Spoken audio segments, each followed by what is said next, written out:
Hello,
hello, hello, hello, hello, hello. It is Monday. It is Monday, another day, another stream. And today, what we're going to do is we're going to go back to what I think we worked on last week. I actually can't remember. Wait, did we actually? I actually can't remember. But we're going to go back to a project that we have been working on for a few weeks now, which is the Chun-Li figurine. Welcome back, Kenji. Hope you had a great day. And hold on, my chair is sort of scraping on my table. There you go. Yeah, today we're gonna go back to the Chun-Li figurine. We're gonna go and we basically finished the body now. So the next step would be to add the hair, which is what we're gonna do today. And then we're gonna go into the clothing. And then once we have the clothing, it's basically done. Clothing will probably take, a few more streams. But we're nearing the end, okay? And let's take one step forward and go into the hair. Last time we worked on the face and the head, so everything is ready to add the hair. Because we were working with, well, usually I use particle hair for my characters. Of course we can't do that if if I want to 3D print this. So we're gonna actually use my my stylized hair kit that I created at some point last year. I think it was actually pretty early. We're gonna use that for the hairstyle and see, what we can do with it. I've actually never used it myself. So now I can actually make like a small, I guess, test myself. I've done sort of similar things already, but I want to try it out myself. So that's what we're going to do today. We're going to create a hairstyle with the stylized hair kit. Yep, that'll be... Wait, why is there the personal feedback session there? Hold on. Oh no. Why are you still there? I forgot to delete it. There you go, 1 and 2. Okay. Yeah, so we're going to today work on her hair. Yep, that's going to be the plan for today. The only plan for this stream, okay? So if you want to know how I create hair, maybe this is probably a good one to look at. Maybe even to see how I would use the stylized hair kit. I've uploaded it at some point, and I've never really went into how, well, I explained how I would use it before, but never really in depth. The concept is fairly simple, or fairly similar to how I would use particle hair, but still, it's I never really went into depth or created like a video about it. I actually thought about making one of the I've created a few of these, like explaining a concept in Blender or like a workflow in Blender in 6 minutes, like retopology or creating a character, the full workflow, or I think there was another one. And I think I might do that for particle hair, because I think it can be quite confusing, especially in the beginning. So maybe we'll do that at some point, but not today, okay? What headphones do you have, and are they any good? I use... Wait, I actually don't know what the brand is, but let's go to Blender first. There you go. So let me look it up real quick. There it is.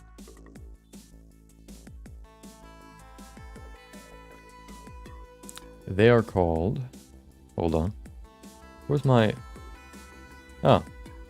They're called the SteelSeries Arctis Pro Wireless. And they're pretty good. So I bought them after like a review, or I usually when I buy stuff like for my PC, for example, or some stuff like this more expensive, I guess, I like to look at reviews, and this one was pretty good in all the reviews, so I bought this one. What I like about it is that it has like batteries in it, so you know you have a battery here on the right side, and you can pop this open, and then you can take it out if it's empty. The good part about this is you have 2 batteries, so, and you have like this wireless stand that you connect to your PC, so that your headphone can connect to your PC. And it's basically the stand holds 1 battery, and then your headphone holds the other. So while you use 1 battery, the other one can charge, and if this one is empty, you can just grab the other one, exchange them, and you can basically stay wireless forever. There are some others where you maybe you need to connect a cable to charge it, but this one is not the case. You can just change the battery, which is pretty cool. I think the signal is pretty good too. Sometimes it just cuts out randomly, or you can have 2 channels. You can have 1 Bluetooth channel and 1 like PC channel, for example. So there's 1 button for Bluetooth and 1 for standard, connecting to the stand. Sometimes if the sound, and you can hear both sounds at the same time. So if you play music on your Bluetooth device and then you listen to music on your, I don't know, on your PC, you can hear both. Sometimes it kind of gets confused and removes one of them for some reason, but so far, they're just minor gripes. I never really had another wireless headphone, so I can't really compare them, but so far I'm quite happy with them. They're more, I guess, on the pricey side, but if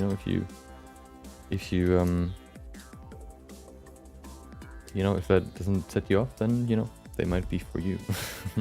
Welcome back, or welcome Peter, or Peter der Allerechte. Welcome. Hope you enjoyed your Monday. Hopefully you enjoyed your weekend too. As you can see, we're working on Chun-Li. This is Chun-Li, a sphere. No, let's open Chun-Li. Hold on, where is it? Oh, it's been too long. I haven't opened it in quite a while. Let's see. Nope. Wait. Oh yeah, there it is. Okay. Here it is. Here's the face. And yeah, we're gonna add some hair to the face. But of course, we can't do it without... we cannot add hair if we don't have, we can add stylized hair without the stylized hair kit. So let's open that up too. Wait, let me make a new collection here. Geometry. Make this hair. So we can add the hair in there. Actually, no, it's a new collection, so we actually don't need to. So you can get the My Stylized Hair collection, My Stylized Hair Kit 2. You can find it in the Discord. I posted a link in there. I don't remember if I pinned it, but I think if you just search through the server with hair kit, you should find it. There it is. Yeah, if you just Google hair kit, you should find, look up hair kit in the Discord, you should find it. And yeah, you will get a blend file, which I'm going to open, or I'm going to append, because what I want to append from there is a collection. And that collection holds all the resources that we need, okay? I'm in, there it is. Wait, is it in here? I think so. Base mesh? There it is, stylized hair. There it is, okay. We need stylized hair kit, the collection, appended, there you go. And there's the hair. So we have 4 different hair strands, with different, I guess, you could say, purposes. The normals are flipped for some reason. I guess, wait, can you actually flip them back? I guess you have to do it in here, or we just deactivate back face culling. That should work too. There you go. So we have 4 different strands here. We have one that is basically for the volume, and we have another one which is basically also for, I guess, well, you can basically say 2 for volume, 2 because we want to have some more variation, then 1 more here, or I guess you could say these 2 here are for volume. Then I guess these 2 also have like a combination function, which is that they also are supposed to be like sort of not only to vary the volume structure, I guess, but also add some more, I guess, variation and some kind of go against the general flow that you create with the first strand, for example. And then these 2, I guess you could say, are also for more details, like one individual strand, for example, you can use to kind of add, you know, just a little bit more detail into it as well. And then you can do the same with these double, I guess, hair strands, but you know, you can't be as, I guess, what do you call it? Like you can't be as unique, I guess, as with this one. If you use these too often, you can very quickly see that you just duplicated the same strand. So that's why you can kind of combine them with the individual strand to make it look a little bit more, I guess, give it some more variation, make it look more, I guess, organic and less duplicated. Okay, I'm going to put that over here. They're all in a different collection. So if I close my camera right now, you can see it. Wait, what did I, oh, there it is. So what you can see here is you can see a fill layer, which is this one. We have another one here. We have mid-level. That's what I called it. And then we have detail. They're all in one collection. So if you now grab this and duplicate it so you can use it on your character, you see that we have that it always stays in the fill collection. So if you ever, you know, I don't know, create a hairstyle and then you decide to, I don't know, you want to only see the fill layer, then you can still just hide all the other collections and you will only see that. And then they're all in a stylized haircut collection. So if you want to hide the whole hairstyle, you can do that too. Yeah. And that's the, you know, that's how it's made. Let's start modeling. Let's add some hair. So yeah. I of course like to begin with the fill layer because that's basically to build the volume of the hair. You can see here we already have a good reference from the side. Let me open my other references so we can I can have some different angles too. So I think her hairstyle is fairly simple with the you know, two, what are they called? I actually don't know what they're called. Not ponytails. These two, I don't know. Drumsticks sounds kind of weird. Bunny ears, I guess. I don't know. But I think those are pretty I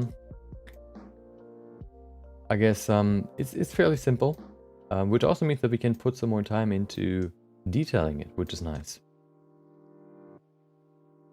We're actually probably going to sculpt the buns themselves. She has these white, I don't know what they're called, like cups on top of them, which we're going to model when we model the clothing. But, you know, I still want to have something underneath. So yeah, we're going to do that too. Let's see, do I have a good reference? Okay.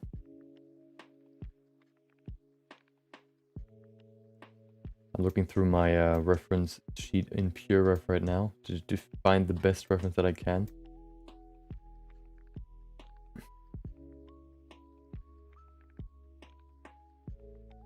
Okay.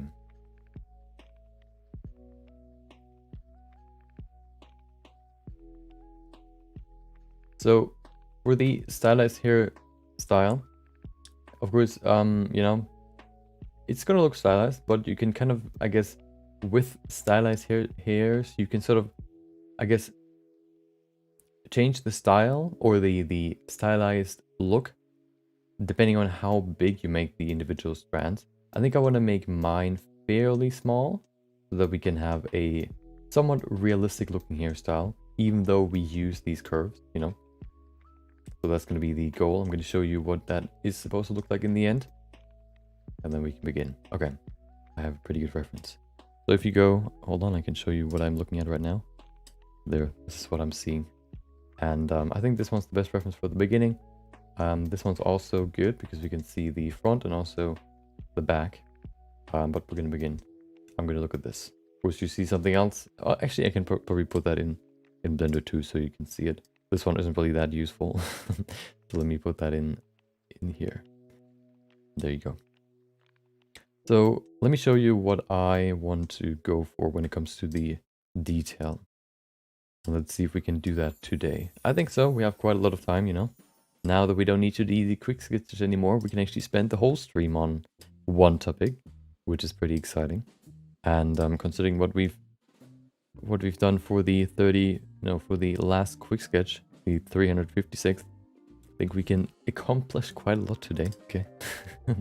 Let me show you what the goal is. Let me go to my art inspiration. And we have an artist that is called Wanda Kurniwan, I guess. That's how I'm gonna say it, okay? If that's wrong, I apologize. And he makes really cool, I guess, sculpts, figurines. He does not only make like, you know, like more anime style characters, or this one's from Genshin Impact. This one's really sick, I think. Yeah. So, you know, this would be cool to have at the end. Not, of course, you know, exactly this, but something in that ballpark. And you can see the hairstyle. His style of hair I like the most out of all the stylized hairs that I've seen so far. So I kind of want to go with something like this. Welcome back, Hustler. Hope you had a great day. See, it's fairly detailed. It's not just like, you know, very flat strands of hair. You actually have quite a lot of detail in there. He actually sort of showed off his style of making hair, and here it is. This is in ZBrush, but you can still kind of do it in Blender too, and that's what I kind of copied, I guess you could say. And yeah, so that's sort of the end goal. There's a really cool function in ZBrush which I wish exists in Blender, and that is drawing hairstyles or drawing hair strands. If you look at this, look at that. So he can now just grab the brush and he can draw curves. Zip, hold on. Ooh, he just draws them and then there it is. That's really cool. And you can decide like how much it tapers off in the end. You know, that would be really cool if you could do that in Blender. It just seems like so quick. It seems like you can draw hairstyles so quickly with that, or at least lay out a base really quickly. I wish you could do that in Blender too. I don't really know if there's a way. Maybe there is, but I can't really think of one. So yeah, you know, I wish there was. And if there is, then please tell me. But yeah, and then he can add some more sort of detail in there, which is what we're gonna do too, probably. Maybe not with, maybe we can maybe do that. We'll see.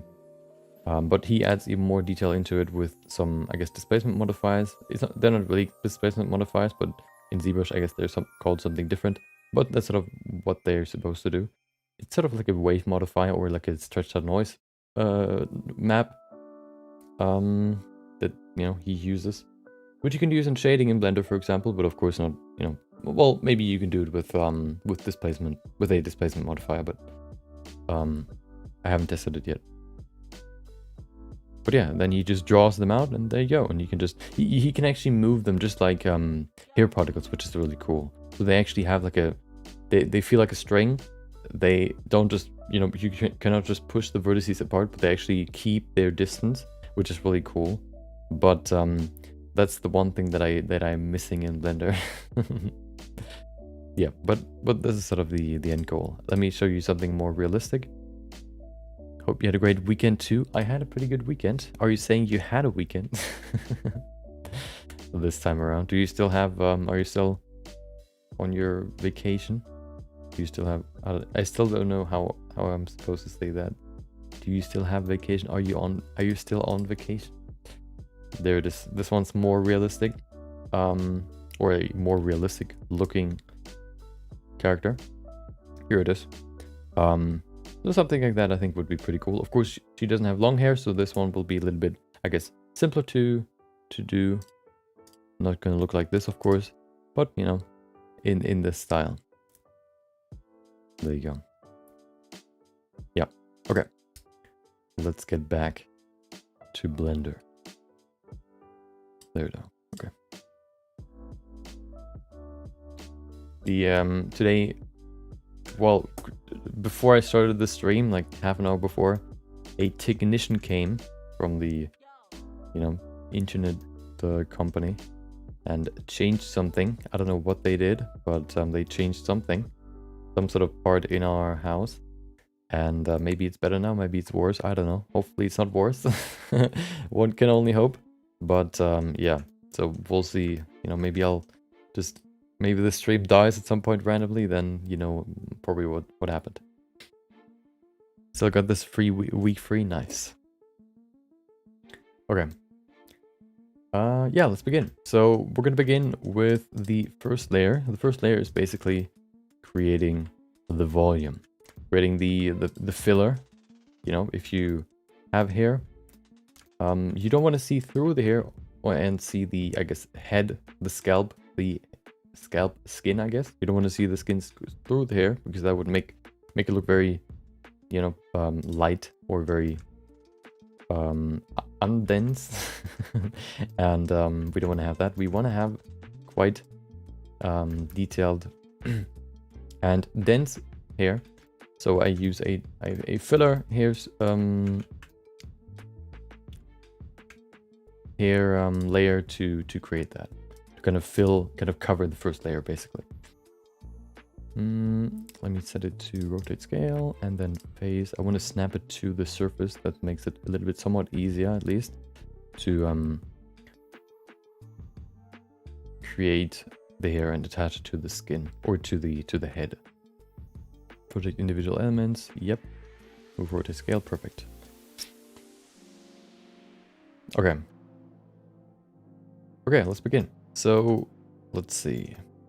What I sometimes like to do is I like to sculpt a hairstyle first, and then I like to model around it. That might actually not be a bad idea. So what I like to do sometimes is I like to just duplicate the head. We can actually probably do that. That might actually be pretty beneficial. Yeah, let's do that. Actually, no, never mind. We're gonna do it with, no, you know, I don't want to mess it up. So we're gonna do that. We're gonna duplicate the head. There you go. We probably need to, well, yeah, okay, never mind. Okay, let's go into sculpting real quick. So no hairstyle yet. We're gonna go into sculpting real quick just so we can sort of, I guess, block out the hairstyle. And then we can use that as a guide for the actual hairstyle. Let me get rid of the random, no, enable random. And then we can begin. I'm gonna make this smaller so it's underneath the other head. And then we can use the clay strips to create the hair. The block out. Because, you know, it's harder if you have so many small individual hair strands to kind of adjust them. If you see something big, you know, if you see that something big is sort of wrong or in the wrong position. So blocking everything out in the beginning makes it a whole lot easier. Shouldn't take too long, you know, so why not do that? So I just pushed the first, or the hair layer basically underneath the other one. Why does the mirror work? Does the mirror actually, is the mirror local? I didn't know that the mirror is local. I thought the mirror is global. That's interesting. That's pretty cool actually. That's gonna be even faster. I thought so there are two ways how Blender basically creates a mirror effect. It either takes the global axis or it takes the local axis. Global basically meaning if you rotate an object, it still takes the global axis into account for the mirror, so it looks at the global axis. If you rotate an object, the global axis of course don't rotate, which means that if you want to sculpt on, or if you want to, you know, sculpt on this, for example, and I sculpt somewhere over here, for example, and then you go to the other side on the axis and look at this, there's probably nothing here because it's slightly rotated, so this part here is lower than the other one. And if I sculpt up here, there would be nothing here to deform or to mirror on this side. But if you take the local axis, it basically takes the axis of the object into consideration instead of the global axis. And that is that is useful because if you rotate your object, like in sculpting, for example, you can see even though we rotated the object, it still can mirror to the other side without any big problems, which is really cool because then, you can still utilize mirroring even though, you've already rotated the object.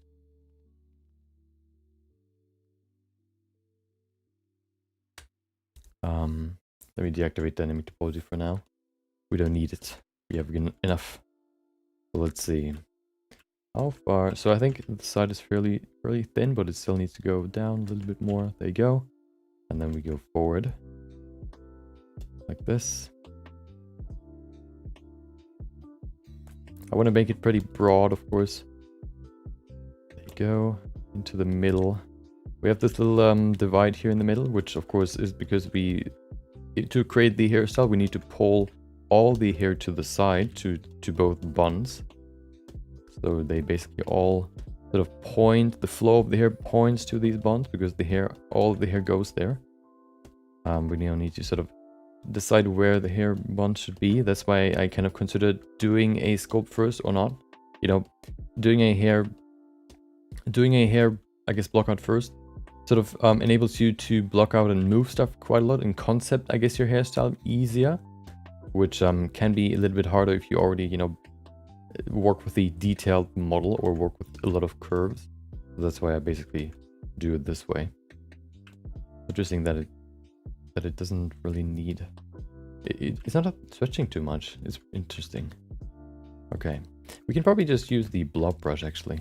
Is it too low? It's actually too low. Okay. Let's put it higher. I have not paid attention to that. So let's put it a little bit higher. So let me look at my reference. This reference doesn't really help. There it is. Okay. So it should be somewhere over here, I think. That seems to be pretty good. It's actually fairly far on the outside, probably over here somewhere. There you go. That's pretty good. Nice.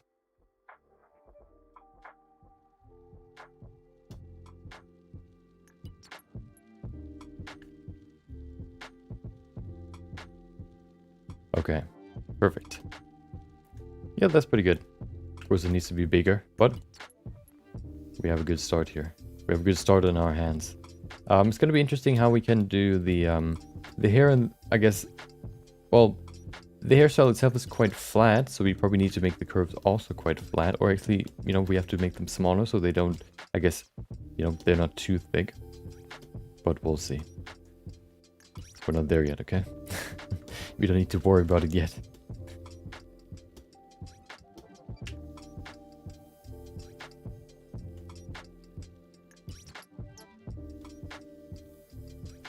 We can also, I like to use the clay strips brush for blocking out hair, just because it, I said it, multiple times now, probably in my streams, but I like to repeat it over and over again. That's why I like to use the clay strips brush so much. It's because it has this structure to it, which creates these lines, because it's like a cube shape. It creates these nice lines, which you can use to really easily sort of create a hair flow or block out a hair flow. By just by creating these lines, which I think is super helpful and super quick. That's why I like to use the clay strips brush for hair, for example. I use it overall quite a lot, but this is one of the big advantages that this brush has over others. The other ones seem they're more, I guess, smooth, so I don't really I tend to use this one more.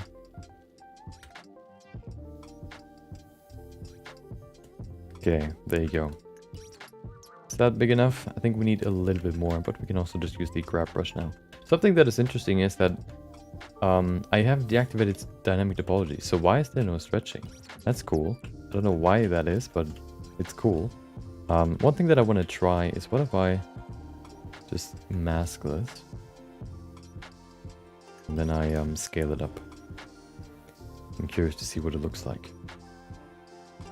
Probably not going to work that well, but maybe it will.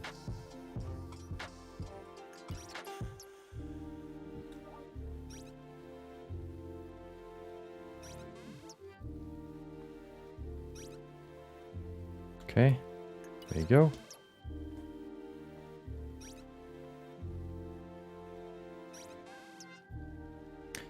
Invert. Oh, hold on. Okay. And then we need the mesh brush filter. Do we? What happens? Hold on. Inflate. We need inflate. Or can we, is there scale? No, there's not. Okay. I don't want to use inflate. I want to use scale. And then we need to set it to set pivot to mask border. We also need to deactivate symmetry for that. Actually, do we? Maybe we don't. I don't think we do.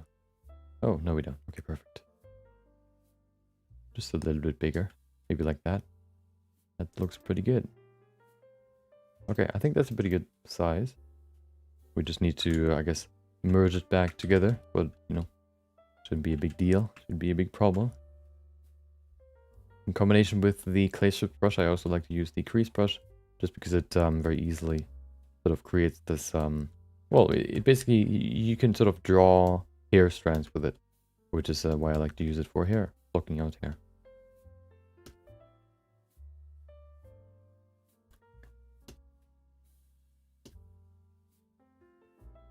Okay.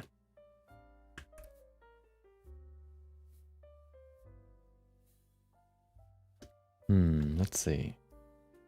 I'm looking at the front right now, looking at where, if it's in the right position, if it needs to change a little bit or not. Kind of drawing out like a small sort of hair flow too, make it easier.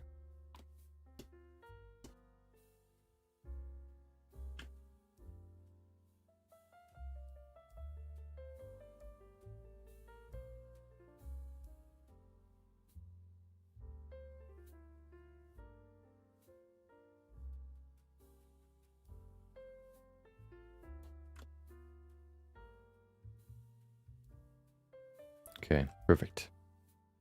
You haven't seen it yet, and you might be interested. Today, there was a new video that I released, which is about how you can fix, or a workflow that can most likely, not 100%, okay, can potentially fix lags and, I guess, lags and crashing when you sculpt in Blender. So if you have a more low performing PC, for example, this workflow might be what you need to be able to sculpt, I guess, comfortably without having to worry about it crashing, or with 60 FPS instead of 10, basically.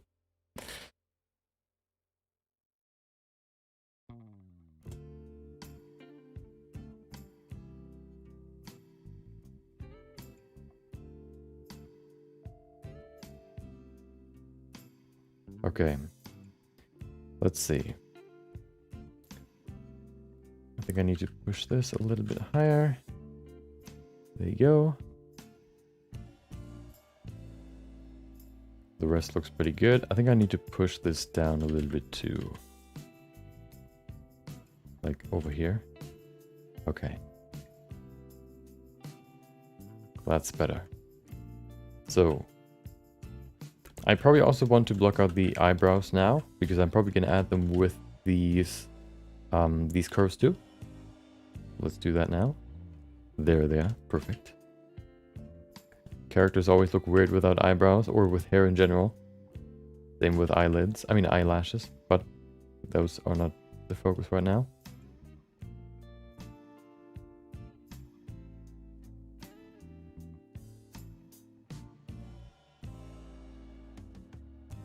Okay. I think that's okay. They're fairly short, so they don't need that much more.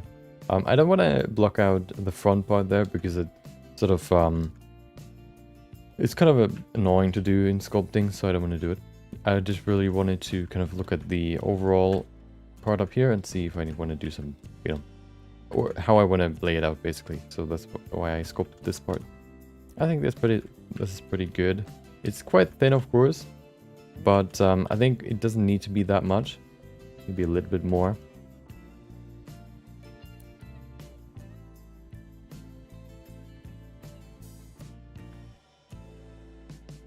Perfect. Okay, I think that's pretty good.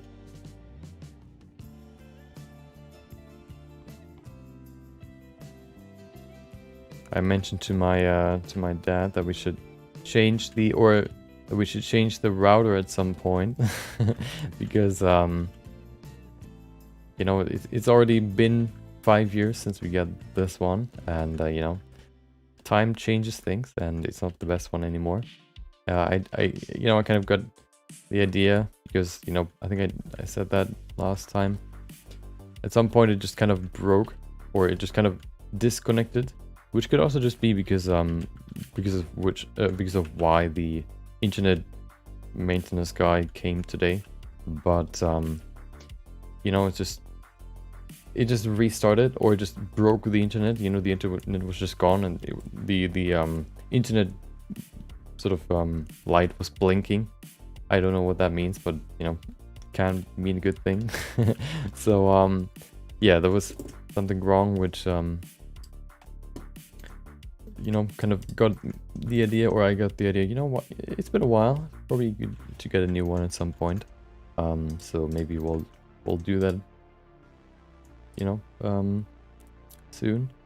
The only annoying part is always, you know, you know, it's probably similar with most people, but you can tell them, you know, can we change this, can we change that? You either annoy them enough that they kind of, you know, get to it. If you can't be the one that does it, I guess you have to rely on them to do it, or they have to experience the annoyingness of whatever it's, I guess, you know, you want to fix, so that they actually do something about it. I think that's sort of the case with the router. And at least, you know, it went out once today, and so my dad now, I guess, experienced it himself. We'll see what happens, okay? I don't think anything will happen, but you never know. Okay, so now we can begin. I kind of want to make this a wireframe, and then we can start. Actually, wireframe... We can maybe keep it on solid too. Let's keep it on solid. Hold on.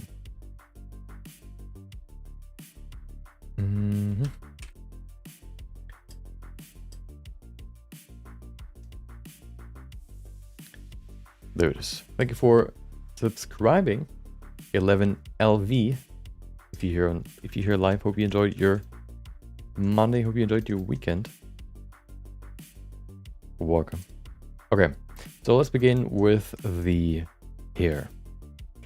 I think I actually want to only really use it as a guide. So I'm going to hide it for now. I'm going to sort of start here with this hair strand, and then only really kind of, I can unhide it and hide it to kind of see whether or not I need to change the hair, so the curves a little bit. Sculpting model where I want to have like 6 eyes close together. I tried sculpting an eye on a sphere and joined it using the Boolean modifier. It didn't work very well. Do you have a suggestion, or do I have to sculpt it 6 times? A model where I want to have 6 eyes close together. Well, are they like intersecting, or are they just close together? So if you have like a, you know, a character, I've seen some of those characters, where they have like on their head, they have, maybe they're like a spider character or whatever, and they have like 8 eyes next to each other, or 6 or whatever, which probably wouldn't really work in real life, but you know, it's fantasy, so who cares? And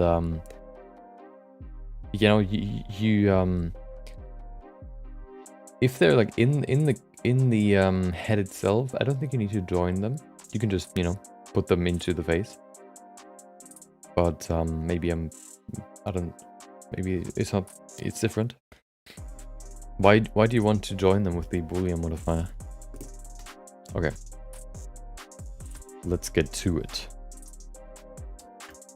So yeah, I like to use snapping because I then can snap the curve onto the surface, which is really useful. Let's begin. Where's my, hold on, which one's this? Okay. Hair block out. There you go. Going to place it not on the border of the hairline, but a little bit further back. The filler, because the filler is too, I guess, broad to create a nice, I guess, border or hairline. Will you print your work or just make for print? The plan is to print it at the end. So yeah, I will print it. So at some point, you know, we're gonna see it in real life. It's not gonna be colored probably. I need to still figure out how I want to do that, but it's gonna exist in real life. So put it somewhere over there, make it smaller. Oh, Alt S of course. There you go. And then I can just grab these. It's then snapping is still on, so it should still snap to the surface. Perfect. So I can just place it over here and work like this. Of course, we need to still kind of lay it out more, but this is a good start. With the fill layer, especially because it ends in a bun, sort of what covers the most of the head, like the hair going to the buns, they don't really need to get skinnier, I guess, or thinner. So we can actually keep them quite broad, which is nice. Maybe a little bit. There you go. Okay. The surface I want to add the eyes to is curved, and I'm using the modifier to avoid sculpting 6 times. So, can you post a link in the Discord so I can, you know, envision it better? It's kind of hard for me right now to really get what you mean. Also, what I like to do for these is I like to make the beginning at least thin, because that's sort of, then I can push it underneath the surface, and then I can just grab the first one and push it quite far forward, so that it looks like it's, you know, coming out of the scalp. There you go. We can also rotate it, of course. There you go. So where do I need to go? Over there. Okay, I want to keep it pretty close to the hair scalp, of course. If you look at the block out, you can see we have a little bit more to go, but that's good. The cover, the fill layer shouldn't be, well, it shouldn't be that visible, I guess. Shouldn't cover that much volume. It's just only really there to, well, it is the fill layer, so it can either cover a lot of volume, or it's only really there to cover the, I guess, the skin. And for this one's more to cover the skin.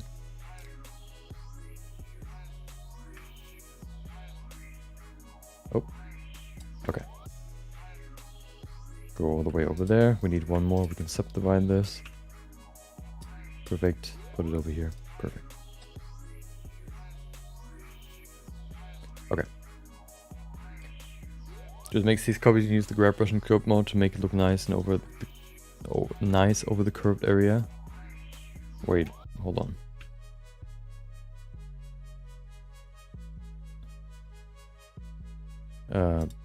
You can't go into scope mode with curves. That's what I wondered right now.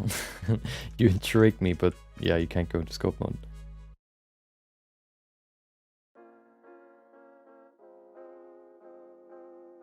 Okay.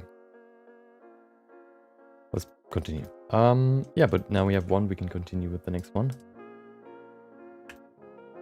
I want to, let's see, where should I place it? Probably somewhere over here. Snap it. And then we can use these again. Keep them nice and close to the surface.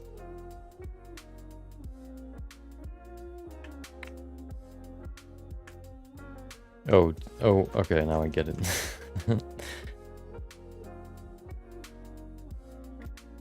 Okay, and then we can deactivate it again, just kind of move it up a little bit so that it's nice and filling, I guess. There you go. Don't have a role, so I can't post anything in your Discord. You need to read the rules then, and then you will get a role.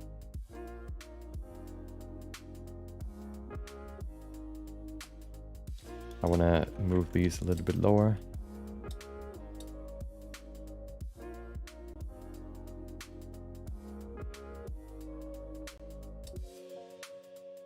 Okay. That's getting closer, perfect. So that's why I like to sculpt a hair flow, so I can, you know, kind of guide my other hairs kind of according to them. As I said before, this layer will not be that visible, but, you know, even having the main flow in this layer can help with the overall look. That's why I'm kind of trying to get it right here too.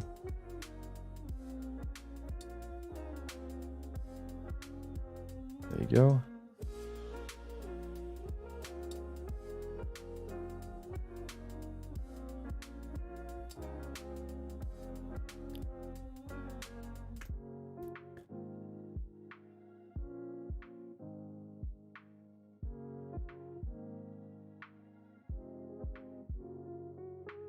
Hold on, did you post it? Let me see. There it is. Nope. It's not. You haven't posted it yet? What's going on? I'm waiting. No, you know, take your time. Okay, let's continue. So, can you actually use multiple? Oh, you can. That's pretty cool. So we can probably just duplicate this. Move it over here. Let's see where the block out is. Perfect. Move it over here somewhere. Make it a little bit. Bring it over there. Make sure it's nice and on the surface. And then we can just use them both together. We can then just do them individually, or what I want to try is I want to use the proportional editing with smooth and then move them around, see if that works too.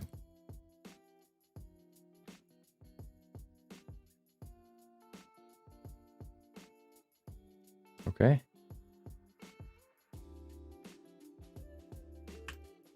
Move these two here. Ooh. Doesn't work that well, I guess, but it works somewhat. It's better than nothing, okay? I guess the more you have, the better it works, maybe.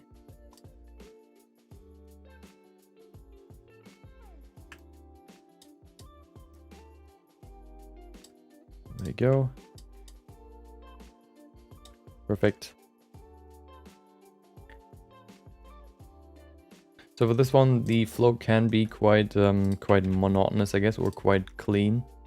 The next layer is really there to kind of break up the monotony.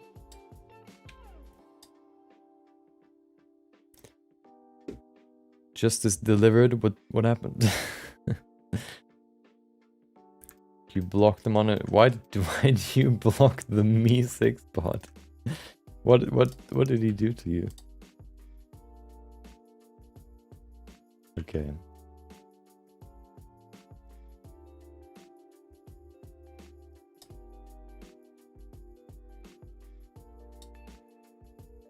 I think I want to go over here first. Go into the middle. Hide the level up messages. Yeah, I don't want to have any level up or any leveling system on a server. That's just way too annoying. Way too unnecessary.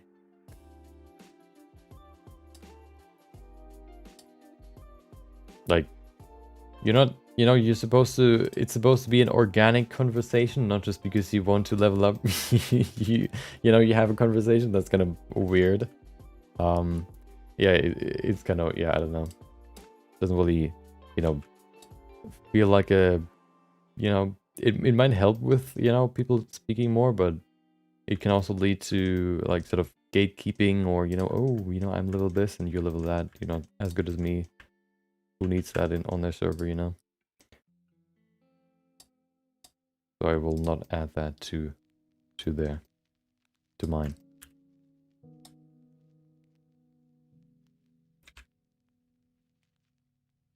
That's why I also want to keep the, I guess, keep as little rolls as possible. Keep as few rolls. Do not have like a huge hierarchy between, whatever.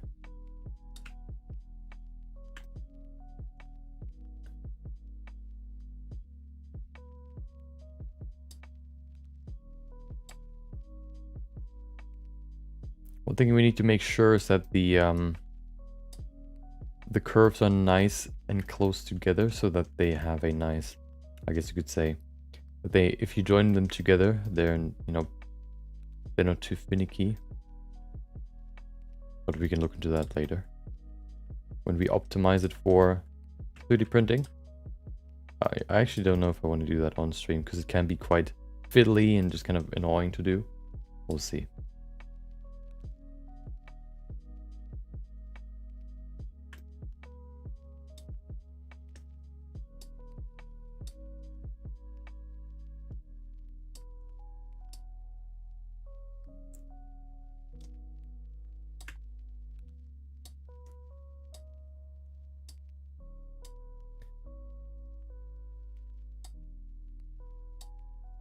Okay.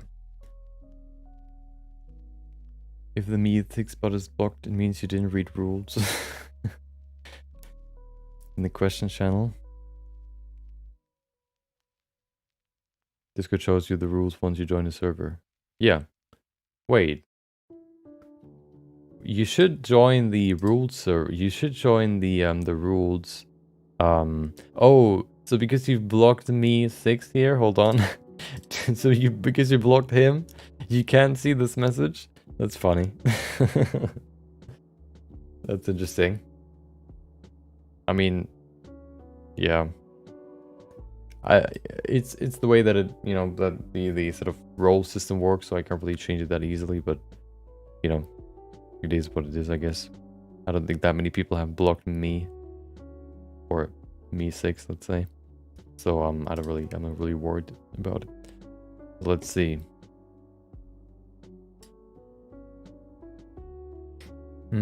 Oh, that's what you mean. I guess you can just duplicate the eye, and then you can yeah, you can basically just duplicate the eye, put it on the surface wherever you want it, and then you can remesh it. And the remesh basically joins everything together into one mesh. So you know, you don't have any seams, and you can sculpt on everything again. So it's one piece afterwards, basically.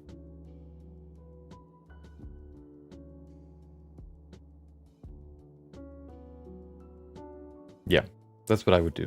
So just duplicate it, place it wherever you want it, then join all the eyelid pieces together, not the eyeball, of course, and then, or of course, if you want to do that, you can do that too. Join everything together, then remesh it, and then everything is one piece.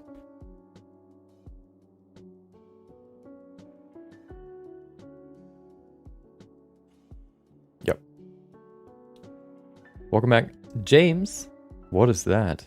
A smiley without a mouth and then clouds? Learning to code HTML and CSS. Oh, so you're learning to design websites? I see.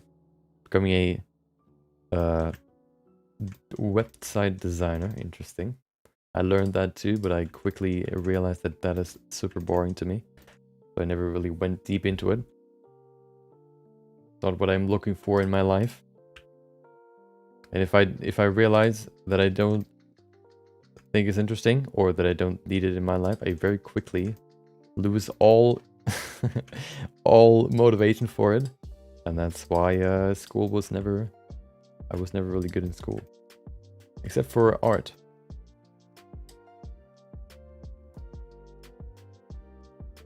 ZBrush has a feature called VDM that allows you to create custom brushes from meshes. It will take, yeah, you can do that in Blender too.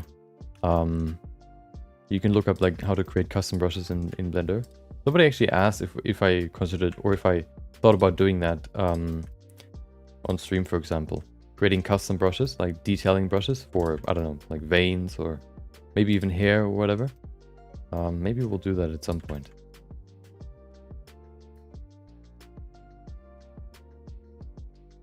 So, you know, these deformation brushes that you can use for ZBrush, you can probably also use for Blender because I think they work the same way.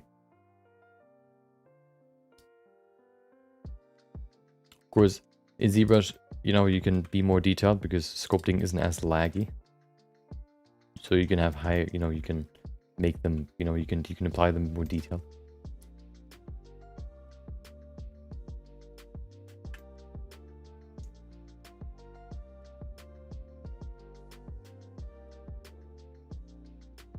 should see my school record. Well, I passed. No, I actually. So the last year or the end, like to finish high school, you of course, all the classes come together, and you know, the first half of your grade is what you've done throughout the year, and the second half is what you've done in the last final exams, basically. And all of those together give you your final, like you get certain points, and I think like, I don't know how much you need, like 400 or whatever to pass. I can't remember how much it was. And if you don't pass, you have one more chance after that by doing like a vocal exam, I guess, or yeah, I guess you can call it that. So, you know, we were done with all the exams. We would get our end result, and I did pass by 2 points.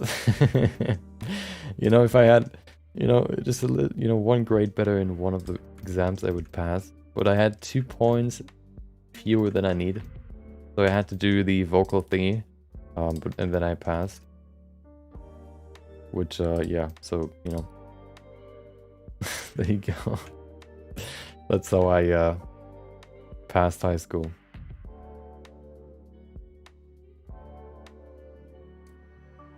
Watched recently how did the hairstyle made with drawing your curves? Drawing by curve? What do you mean? Hairstyle made with drawing by curves? You mean this one here? With ZBrush? You mean what I showed in the beginning, the video? You can do that in ZBrush. You can't do that in Blender, unfortunately. Or I don't know if you can, but I don't think so. Would be a cool add-on. I would buy it. So if you want my money, develop an add-on for it. I need it.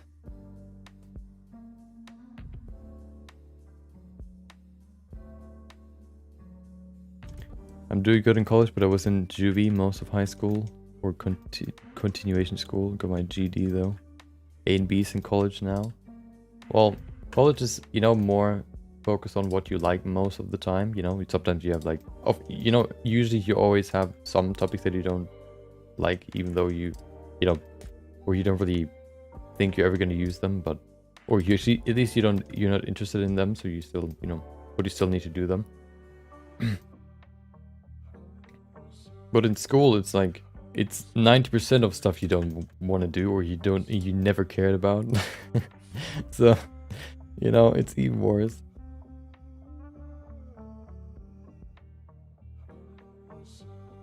It got a little bit better in 10th or in 11th and 10th, 12th grade, just because at that point you could at least choose your main topics.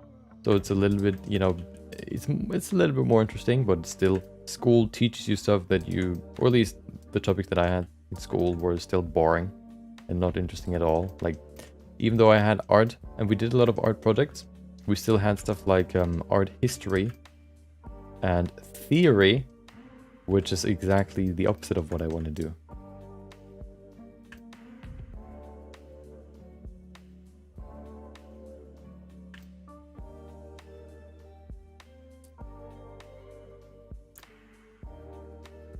It was not an add-on, but with the help of a Blender tool. Which Blender tool? Tell me the info. I need it. I need it.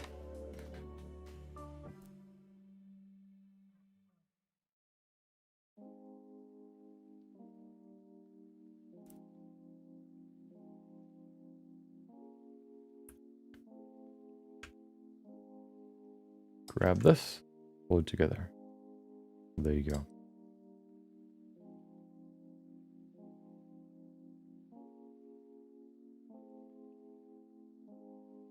Okay.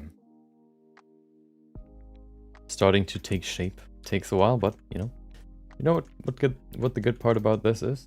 Because it's actually two-sided, we could maybe actually mirror it. So if I now go to this and I apply a mirror modifier, hold on, mirror, and then I select the mirror object, Look at that. Isn't that beautiful? So we can actually mirror the whole thing.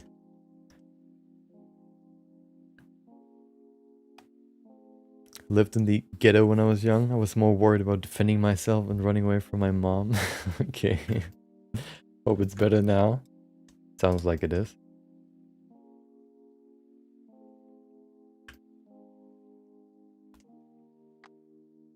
Sounds pretty scary.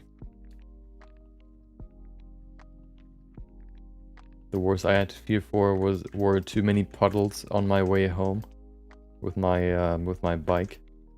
It was pretty scary. Or my ears falling off because it was so cold sometimes, you know, in the winter. Well, that's about it.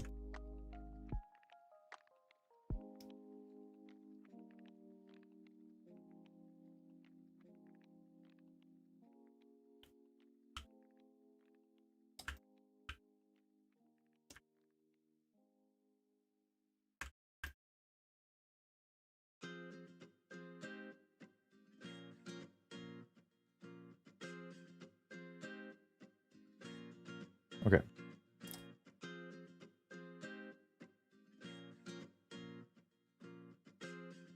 Grab this, grab that, and then push it around. There you go. Bring it closer down here. This works pretty well actually. How you can move the curves like this. You can make it nice and small to work on one vertex at the time, or you can make it bigger to work on multiple. Pretty useful. Of course, if you get to the beginning here, it's a little bit more difficult because you know, you can affect the next, I guess, step too. But it works quite well.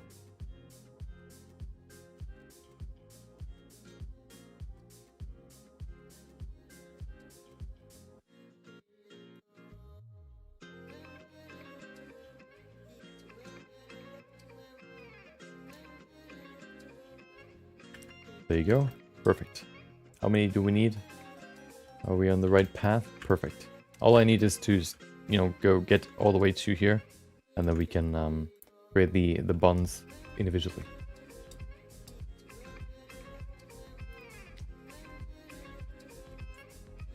Welcome back, Sandwall.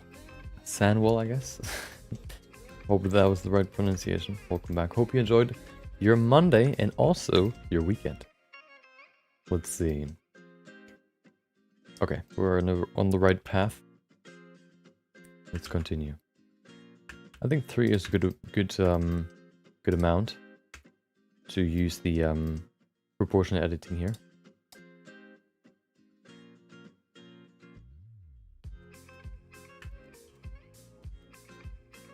Oh, well, that's quite high.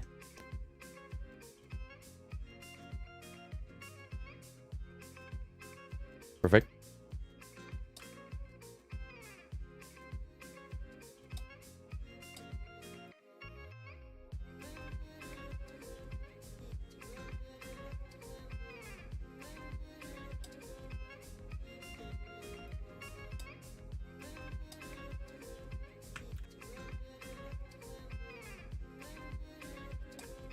Okay, I want to push them. I don't want to push them below yet. Maybe we need to do that afterwards, but I don't want to do that right now.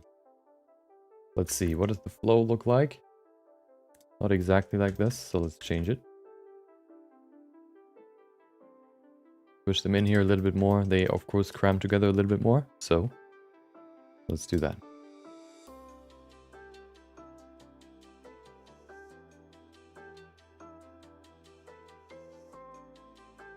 At some point, they need to be quite parallel.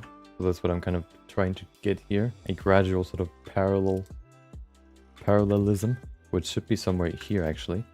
Let me actually place a hair strand just over here so that we see where we need to get to. Over here. Perfect.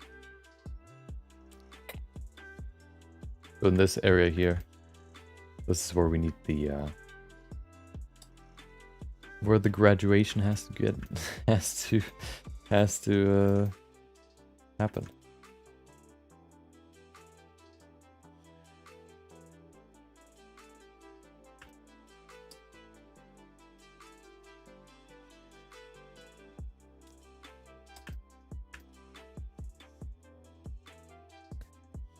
Don't smoke crack. Well, I don't know if that's a lesson someone has to teach. I hope that is pretty well understood or known at least, you know. And you know, even though you know a rule doesn't mean that you follow it, but I think everybody sort of knows that rule. Maybe not everybody, you know, but most people, I guess. I hope.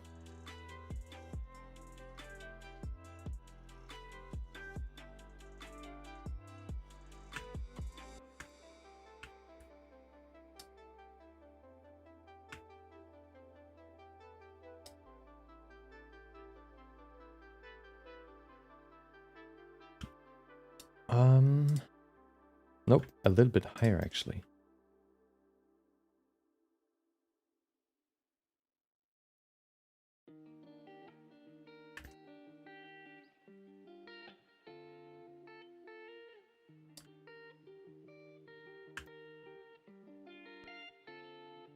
Okay. There you go.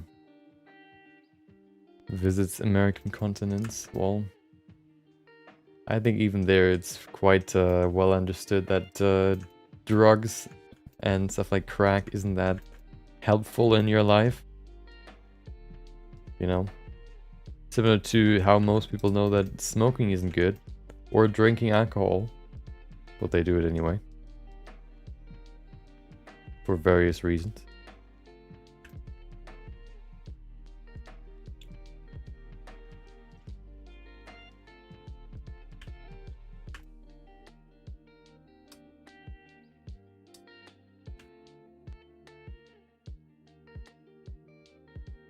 Okay.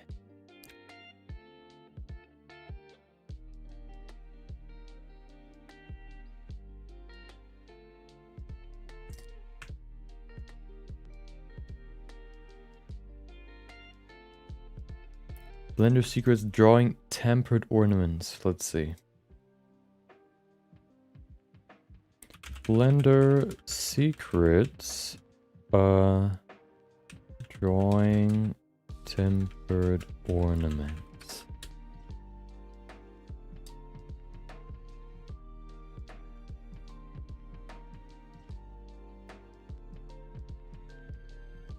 Okay.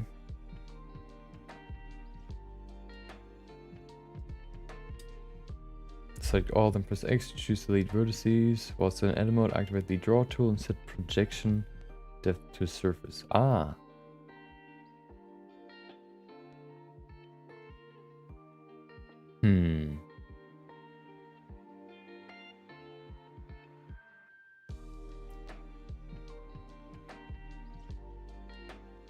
Let's see.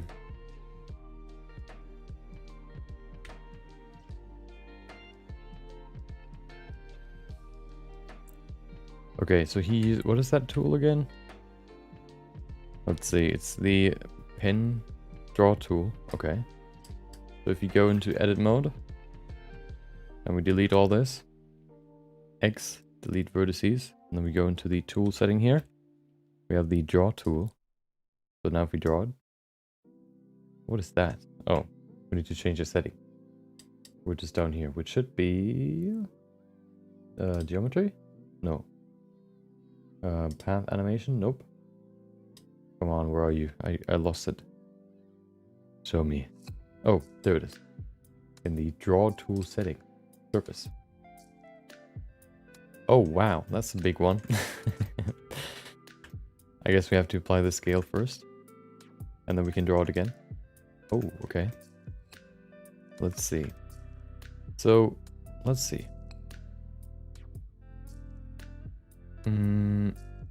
I can apply the scale because it's not applied in the edit mode. Can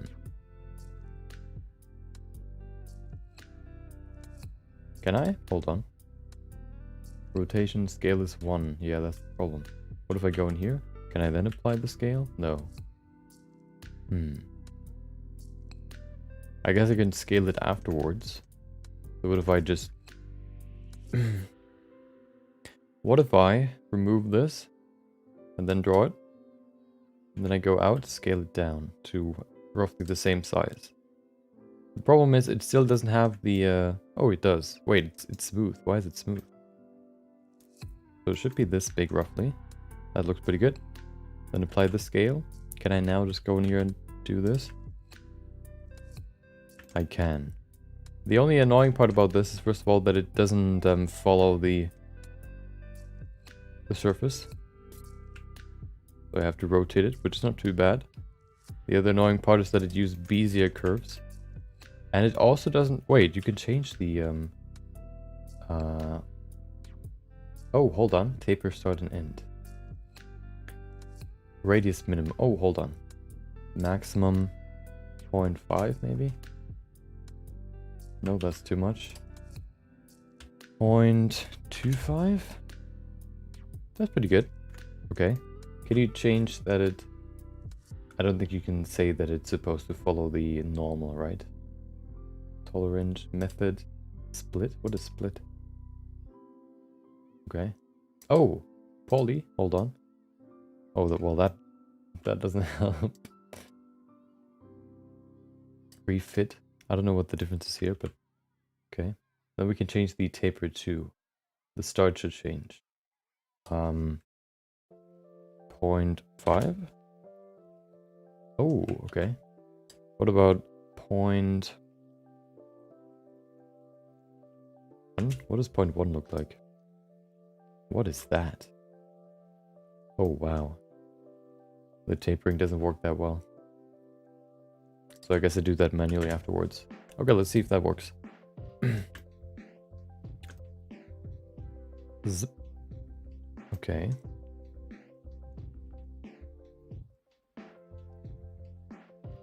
The only problem is that it takes the other curves into account. Does it do that for this too?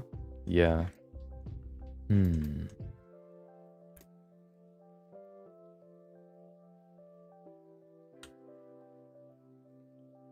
I don't think you can offset. Oh. What is only first? Use the start of the stroke for depth. Ah, no. I guess it'll work pretty well, except for when it, of course, overlaps. But let's see. Well, what happens if I just hide all of these except for this one and see if I can work with this? Okay. Let's just try this. So we need one right there. Where do we need the next one? There's the lockout. We have one right here going right there. Okay. Need to keep it in mind. There you go.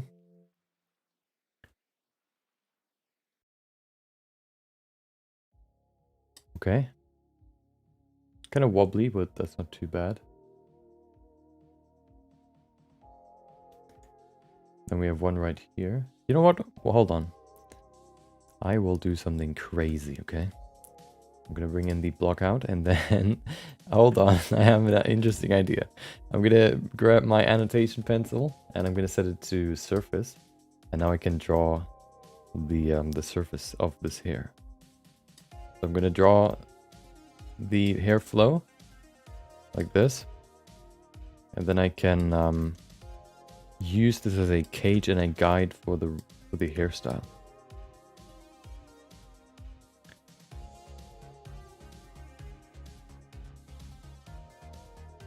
There you go. Okay.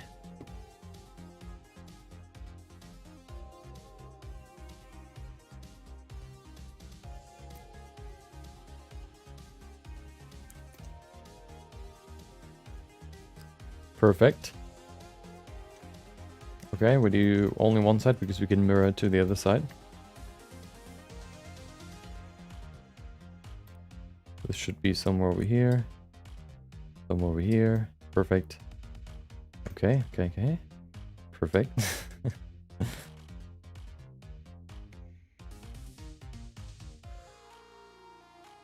Nope, that's wrong. Okay. Let me sort of draw the half too, so I don't go over it. Or I know where the half is. The middle, let's say.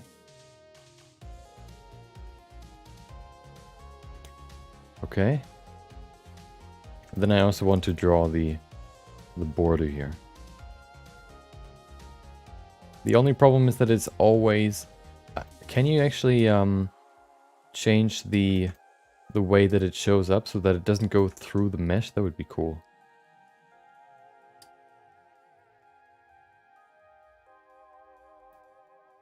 There you go. I wrote that you can draw hairstyle with the annotation pencil.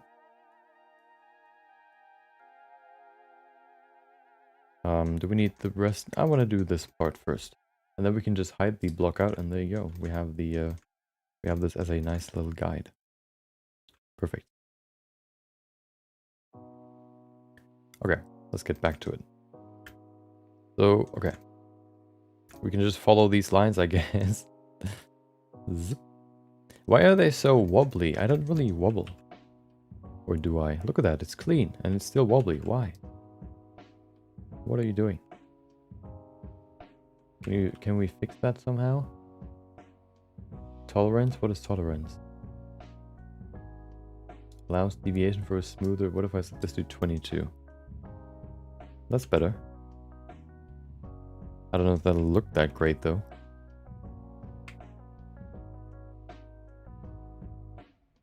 Looks pretty decent. Yeah, that's better. Let's delete the other ones real quick. Actually, yeah. And do it again. Okay. One more time, okay? Let's do it.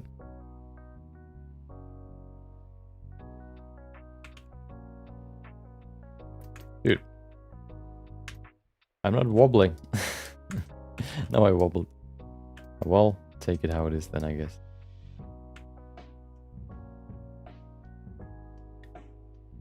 Okay. Dude. Why is it always pointing in this direction? That's annoying.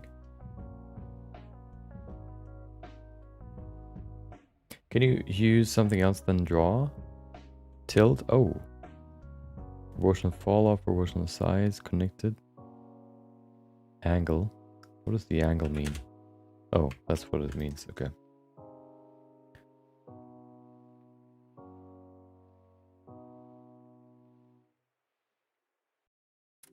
Can I... is there another way to draw? No, there's not. What is this? Extrude? Radius, tilt, shear. Welcome, Emperor of Cheese. Thank you. We're creating the hairstyle today. That's what you see right now. We're doing some experiments. How you can draw the hairstyle. Or, I guess, curved hair. So that's the problem that we run into here. That it sort of... I think we need to make the tolerance smaller. What about 15? I think it was on 8 before. What does 15 look like? It's still not enough. What about 10? Oh, that's not too bad. I do always wobble. Yeah, that's not too bad. Okay. Did you sculpt her entirely in Blender? Yes, I did. There it is. We started with a base mesh, and then we slowly but surely evolved her into what it is right now. And the plan will be at the end to finish it by 3D printing it, because otherwise, why would I create something that is supposed to be 3D printed if I don't 3D print it at the end? That's going to be the end goal, or the end of this project.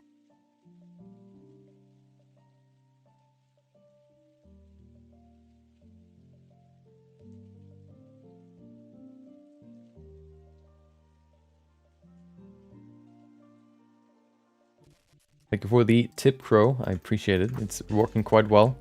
I think it can save quite a lot of time, even though it might be a little bit fiddly. I appreciate it. Appreciate you, showing me all these, or showing me all these tricks, I remember, I think you showed me something else before. I appreciate the effort.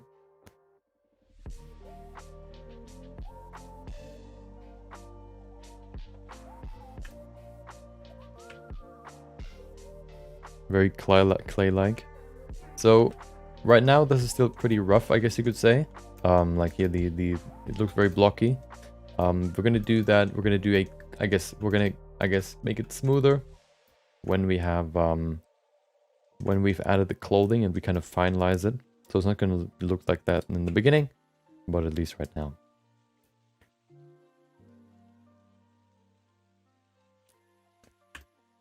I would actually be interested to I would actually like to see if there's a way. So in ZBrush you can actually make sculpts look like actual like real life sculpts with these sort of rough sculpting textures and rough sculpting, like you can see the brush strokes or you can see like small chips in the surface. I wonder if you could do that in Blender too, probably. It might be a little bit laggier, I guess, than in ZBrush, but it can probably still work. Let me see if I could find what I mean. I've seen one of them. I look a lot to improve work. Yeah, I appreciate that. That's exactly the mindset that we need. Everybody needs. Welcome, Thomas. Hope you had a great Monday and a great weekend. So let me see if I can find it. There it is. So that's what I mean. That's really cool. Making it look like it's actually been sculpted. No, yeah, it's actually been sculpted in real life. I don't think it has been. I think I've seen this in a video before where he kind of showed off how he did it. This is really cool. Like these sculpting lines in there, using like alphas to create those. I think that's really cool. Maybe we'll look into that at some point, how to create this sort of sculpted look. This one too. I think this one's you look at these nice lines, so these nice textures, these very realistic textures. As I said before, they are very, I guess you could say, very fine, so they require a lot of vertices. But maybe it's possible in Blender, you know? You never know. And then he of course 3D prints them too, I think. Here you can see all the different layers, so this is 3D printed. Maybe the other ones are too, these ones, but they don't look like they are. Because they're too detailed for 3D printing. You don't see any layering. So this one's also really cool. Yeah, maybe we'll look into that at some point. Yeah, I like this style.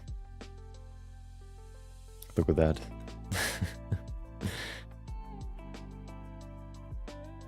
Okay. It's working really like the way you broke the anatomy. And I think you can do that in ZBrush using alphas and stamp tool. Yeah, you can do it in ZBrush, but I want to do it in Blender. I mean, I guess you mean that's how you do it in ZBrush. I think you can do something similar in Blender.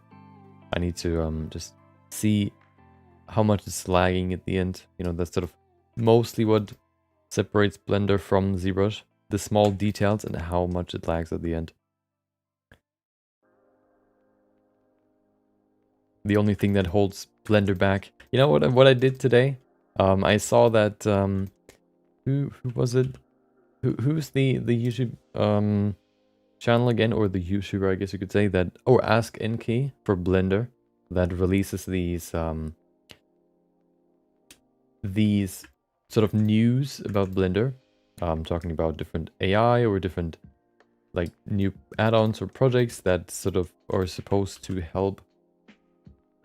Hold on, the tolerance somehow doesn't work. Maybe I don't understand it yet. Okay, that's better. No, that's too much. You know, kind of different tools, or, you know, also news about Blender. And what they showed a few days ago is that Blender 3.1 released. And I was excited because in the changelog, there was actually a sculpting tab. But the only thing that they changed is, I think, something about HDMIs, or no, UDEMs, how you can use UDEMs in sculpting somehow. I don't know how or what it exactly meant, but yeah, it you know, that was the only change, and I was kind of let down. But I guess I can't really expect too much to change in sculpting, unfortunately.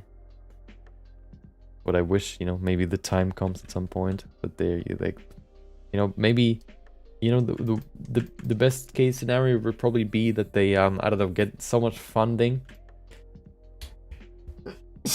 Excuse me. That they can actually devote a separate team and create like a standalone Blender version that is fully focused on sculpting. That would be sick, but of course I don't think that'll ever happen because you know, that's not their focus. Just passing to say hi, miss your class. Cheers. Yeah, thank you. And welcome, Barker. Or I guess, hope you're still here. I don't know if I read your message before, but I hope I did when you were still here. Hope you had a great weekend.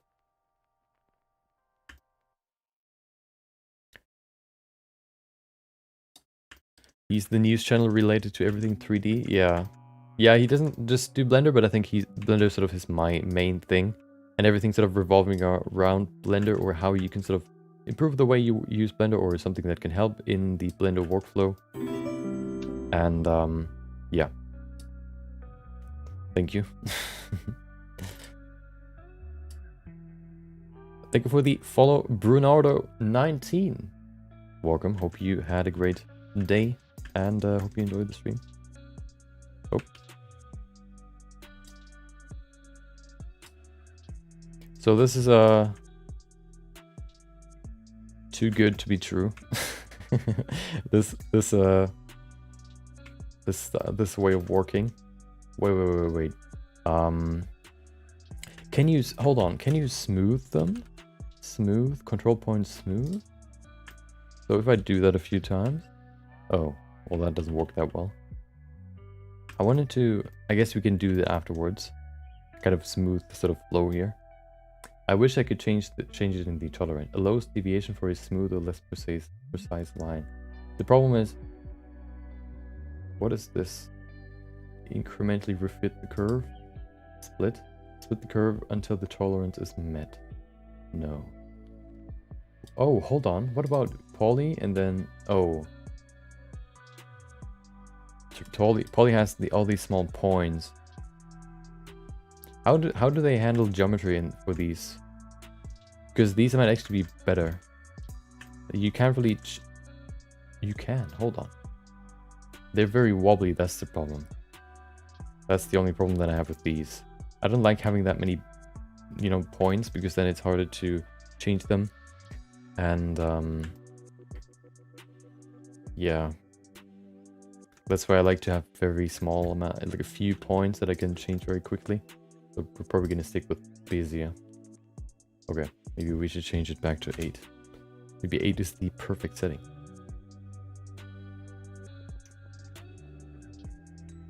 I wish there was a way to have, what is it called? The not sloppy line, the way how you can make your brushstrokes in sculpting a little bit smoother. I wish I had that here to make it a little bit cleaner, not as wobbly.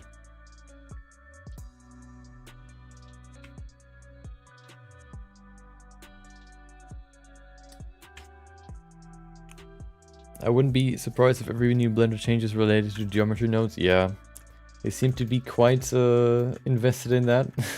I think they also mentioned that in their sort of future roadmap, that they want to really go into a lot of procedural stuff. So of course, sculpting is kind of left behind there, but maybe you can do procedural sculpting too. I don't know. All I want is good performance. That's all I want.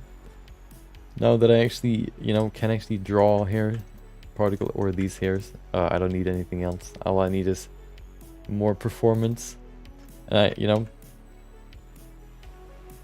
I can get a new PC, but there must be a better way to do, you know, a better way.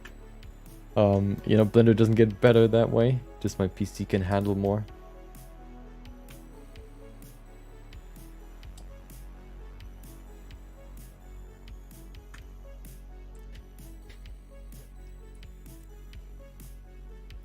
I've been quite busy whenever I can. I'm watching the videos. Nice. So yeah. Yeah, I mean, you know, time, you know, sometimes you're more busy, sometimes you're less. I don't, you know, I don't want you to sacrifice other stuff in your life to be here. So, you know, thank you for checking in and saying hi. I appreciate it. And hope everything's going well for you.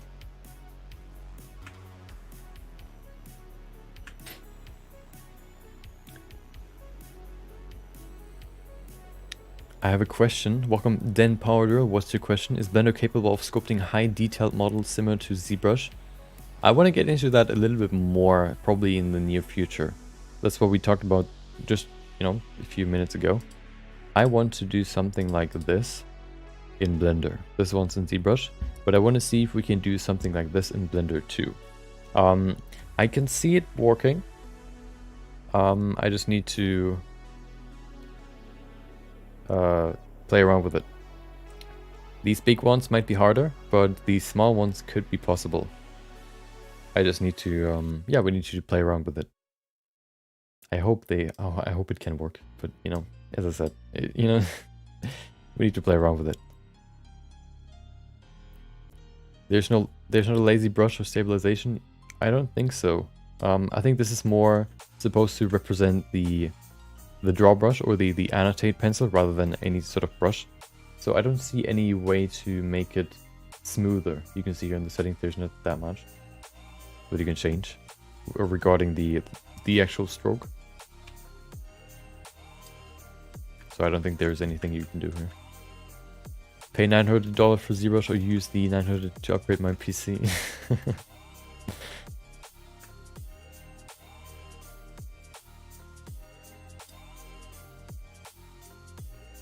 Well, how much does ZBrush cost actually? I don't actually know. Per year or per month, I don't. That's something that that I'm very specific about. Everywhere where you need to every time you need to have a subscription for something, I never pick the annual subscription. Even though, well, I guess probably because of that, most of the time I don't really think short term in anything. I really probably not ever or always, but for most of the stuff that matters, I guess I try to look into I try to reflect on how that would impact or how this could change in the future. So I always think you might want to try this right now. You want to work in ZBrush right now, but what about next month? Do you still want to use ZBrush, or do you think similar to Marvelous Designer? I've used Marvelous Designer for some clothing to test it out, and I liked it. I like creating clothing in there, but it's still, I've never used it afterwards. I've done one outfit and then I just never used it again. So I don't think that I ever will find something, or it's going to be very rare that I will find something where I actually will grab the monthly subscription. It's only really going to happen, I think, when I have something that I have already used for a long time, where I know that I'm not going to drop it. I guess, you see, there's the exception. The exception for me are probably games. So I know that I'm going to play Destiny throughout the whole year. That's just how I did it the last few years. So I already bought, the expansions or the seasons for the next year. Why wouldn't I if I know that I'm going to play them anyway? It hasn't changed in a few years, so why would it this year? So why not grab it for a smaller price and not worry about it later? So that's why. I think that's the only example where I don't grab the monthly thing. Let's see. Hold on. Can you? Oh, you can hide the annotation, right? Can you do it in these settings? Hold on. Isn't there an annotation setting here? No. Okay. I thought there isn't. Wait. There it is. Aha. Okay. Look at that. It looks kind of weird, I guess. But this is only the fill layer, okay? I don't know if we can draw the other layers, because we would have to draw on top of these curves, which can probably look kind of weird, but we'll see.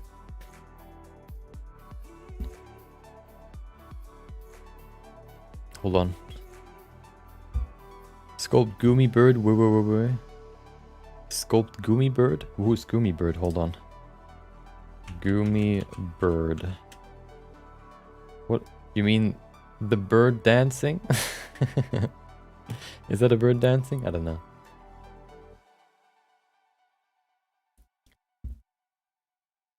Your previous comment? Hold on. Blender Secrets create alpha textures for detailed sculpting. Yeah, I know that you can create alpha textures. I've used them before. But it's still a case of alpha textures look better if you have a lot of geometry, of course. The question is if Blender can handle enough geometry to create very detailed, or to use very detailed alpha textures. You deserve it and thanks. Thank you.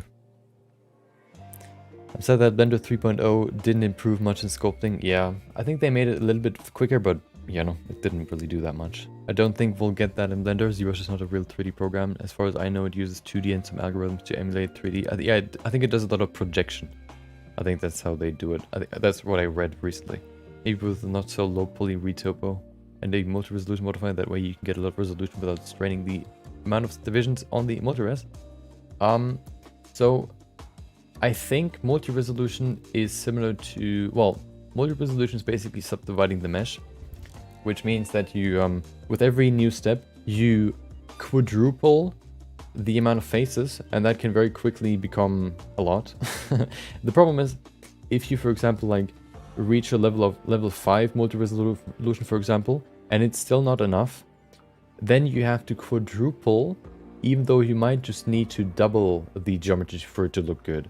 That's the problem with multi-resolution when it comes to using it or doing it or using it for very, very fine details. I thought about that too before, using multi-resolution. That's the only problem that I think exists that can make the resolution that could be a problem. I think the best solution there will be a combination of, that's probably what I want to get to with my workflow too. I thought about that over the weekend. But, you know, last week we tried whether or not, remeshing, which one's better for sculpting, remeshing or dynamic topology. And I did a poll on my channel too, on my main channel. It seems like 60% of people use remeshing, which was actually surprising to me.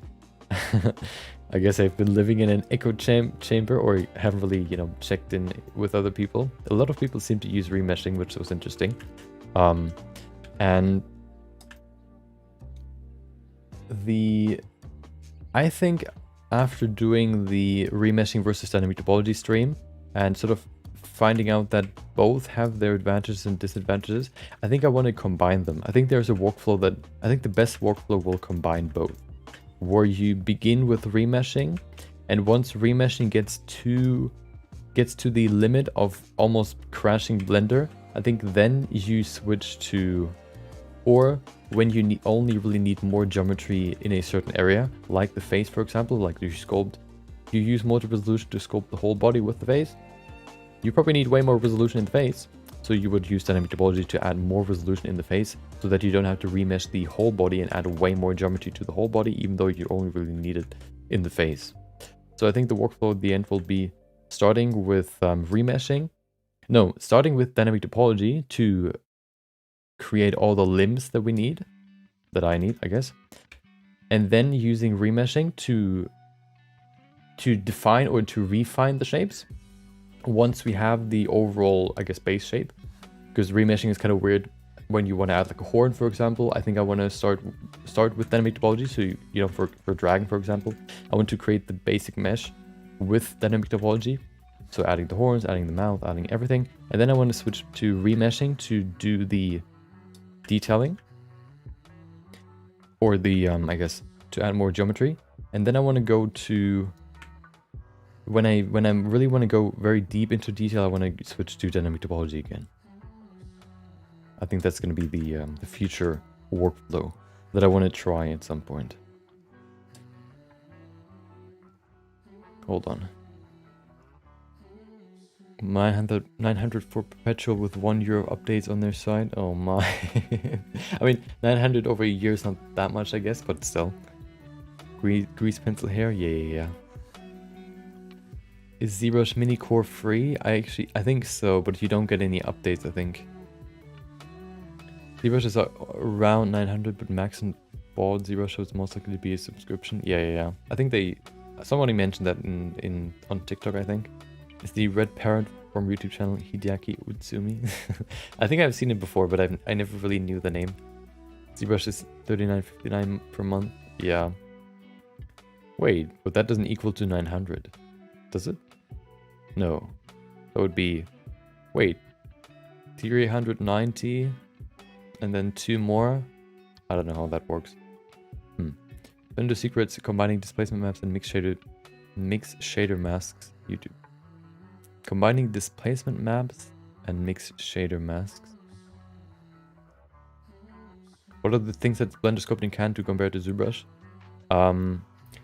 I guess the example that I always think about is there's a person called the Anthropos that does a lot of likeness sculpts. And the way he creates his skin is not by using a skin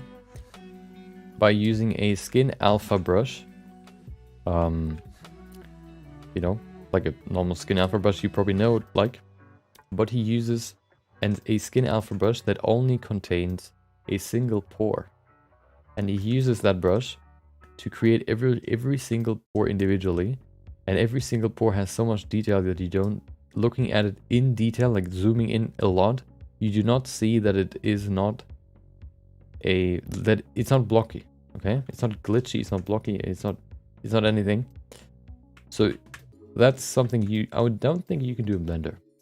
Basically, going into so much detail that, there's I think a lower limit of geometry that you have in Blender compared to ZBrush.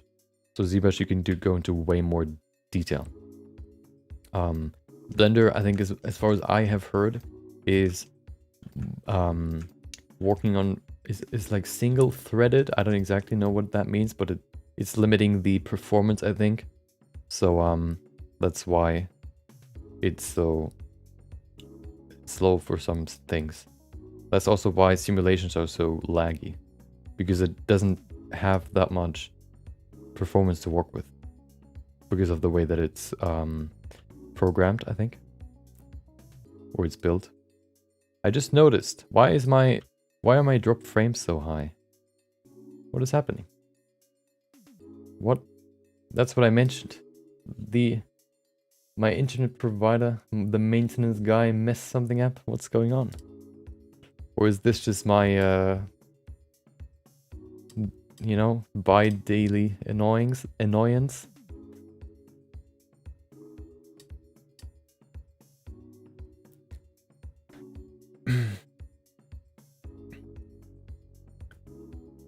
What are the things that... Oh, Blender secrets retopology with B surfaces and annotation YouTube. Hold on, I'm gonna look those up soon. That's why I was thinking on a not so low poly retopo. For example, in order to get around 400k polys, if you start with a 6k mesh, you need 63 levels, whereas if you start with a 25k from start... It's not really the... It's not that... The levels don't necessarily matter, it's more... Like, it's more the amount that Blender has to calculate. So it doesn't necessarily matter if you start with a 1k mesh or with a 6k mesh or with a 24k mesh. If you want to get to, I don't know, 5 million, the last step to 5 million is still, you know, a pretty long calculation or pretty taxing calculation.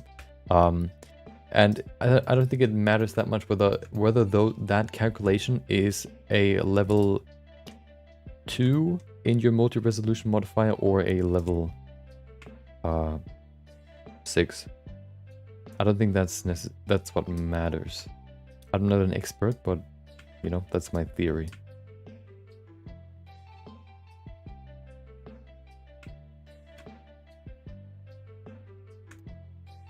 So I've almost reached the point where I can't really add more in between the hairs, so we probably need to do some filling with good old modeling, but we'll see. Maybe we don't need to.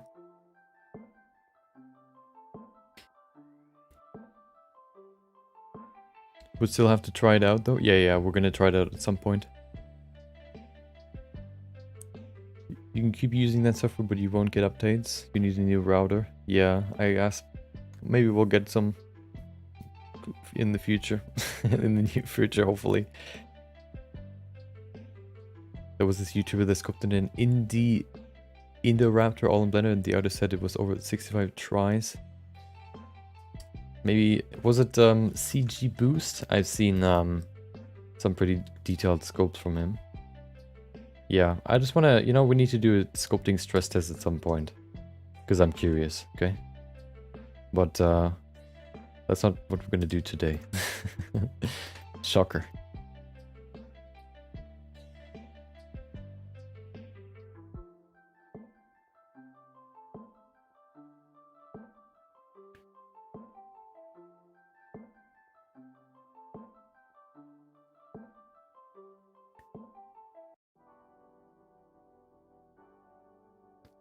Oh wow, look at that precision right in between those two. No, actually, I actually didn't nail it. I missed it. That's not too bad, I guess. Okay, let's continue. We probably don't actually need to do more than this. So as long as we fill it, we're good. What is that wobble? What are you doing to me? By the way, if if you're on the opposite side and you wonder how you can sculpt without it lagging or crashing, I just released a video about that today. Basically a workflow that you can use to model in Blender, to sculpt in Blender on a low-end PC, you could say. Or a workflow that, might be able to fix your crashes or lagginess when you use Blender sculpting. So if you're in that camp, you could check that out. I think this is, that's the best way to do it. I'm always open for feedback, or different ways to do it, but I think that's the best way to do it. This is the video. It was made by Hikoria Digital Art. Oh, wait. Let's see.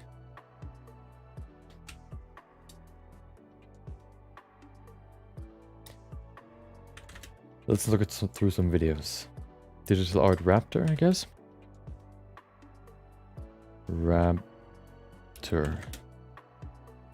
Ah. Indoraptor. 3 years ago.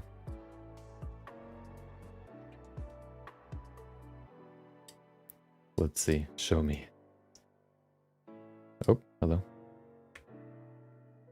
Okay. Give me a sec. 2 times speed. Okay, dynamic topology. Ah, there it is. So this is the base shape, of course. Those are some small, big details. Added some hairs. So where's the detail? I need it. That's still not detail. That's a little bit more detail. I guess he does it afterwards, yeah. Multi-resolution sculpting. Ah.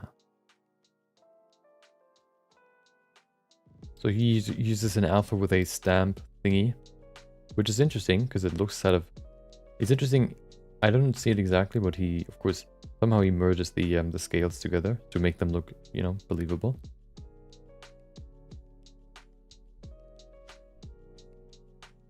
So, hold on. One thing that I wonder is, does he have his mesh? He doesn't. You can see some. Oh, hello. You can see some blockiness down here, which is not too big. I wonder what his multi-resolution level is. Can we see it? Can we see the level? Show me. Oh, there it was. Wait, was that? I just skipped it, I think. Did I? Oh, no, I think I just looked at the... No, I didn't. Okay. There it is. Nope, there's not. Come on. I need it. I guess it's... Oh, UV mapping. Nope. Is it in here? Oh, mirror. Well, that... Please. Oh, hold on. Nope. Wait. Oh, he mirrored the model, which is interesting.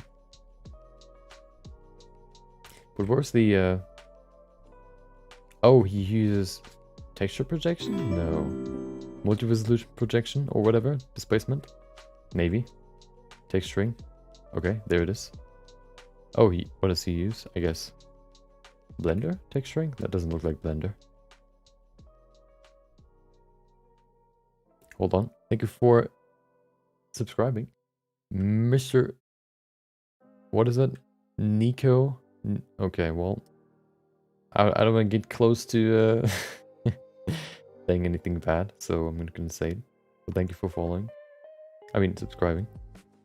Hope you enjoy your Monday.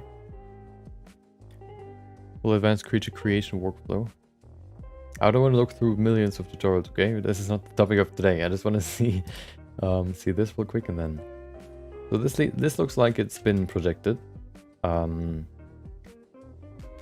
Yeah. But that's not really the problem.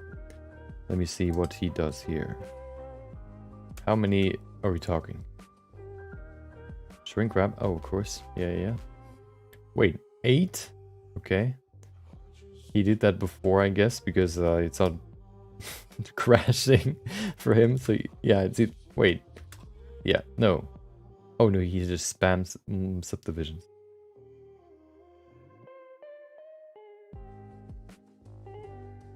Okay. So 9. Wait, no, he's on 4. Oh well, of course. And then he goes to 9 again, I guess, to sculpt. Let's see. 4. He fixes some weird projections. And then he goes into sculpting again. With 5. 5? That's interesting. Yeah, maybe multi-resolution is good for it. We're gonna play around with it and see which one's the best. 1 hour video with timestamps. Yeah, he has it on 4. Why does he put it on 9? Just to get the best projection, I guess. Interesting. Full advanced creation. Well, hold on.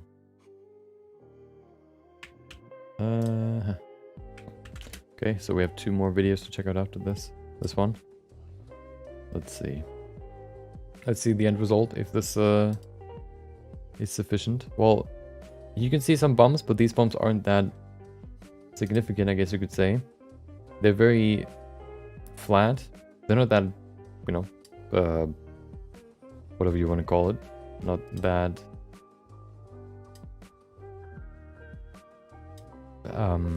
they're not that geometry heavy, or they don't require that much geometry. Hold on, we had 2 more. What was the other one? Nice monk haircut.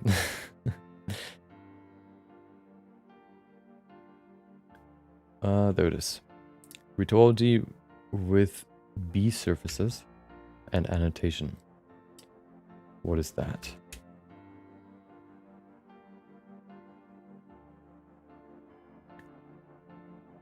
Okay, he draws some stuff. Oh, retopology. Oh, retopology. B surfaces. Interesting.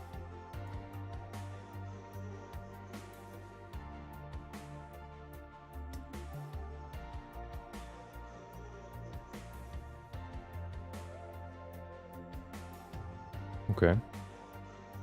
Interesting. Maybe we'll check that out at some point. Let me save that. There you go. The other one, hold on. Do we really need like a trillion polys to have a AAA quality model? Well, as long as it reaches the detail amount that you need, then I guess no. What was the other one? There it is. Combining displacement maps in mixed shader masks, YouTube. Yeah, it depends on how much you need. There it is. Yeah, this one's for displacement. So he uses a thingy. Displacement only, yeah. Draw it. Use this to draw it. Sculpting details with alpha textures, and then he uses it not for sculpting but for displacements. Because it uses the same technique or the same workflow. It just looks at the gray values and sees, you know, how it's supposed to be, how it is supposed to be displaced.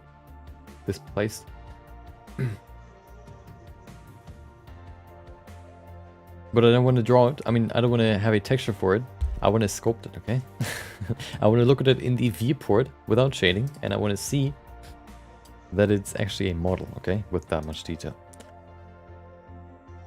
Okay.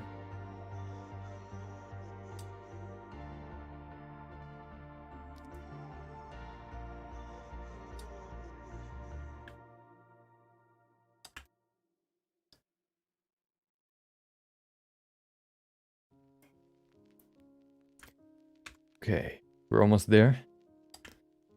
We have, oh, hello. Drawing straight lines with a mouse is quite hard. At least for me. Maybe you have a very calm hand. I don't. I'm an old man, okay? I'm jittering all over the place. But it's enough for this, hopefully. The only thing that I'm missing now is being able to brush them. Just like the brush in the particle edit mode.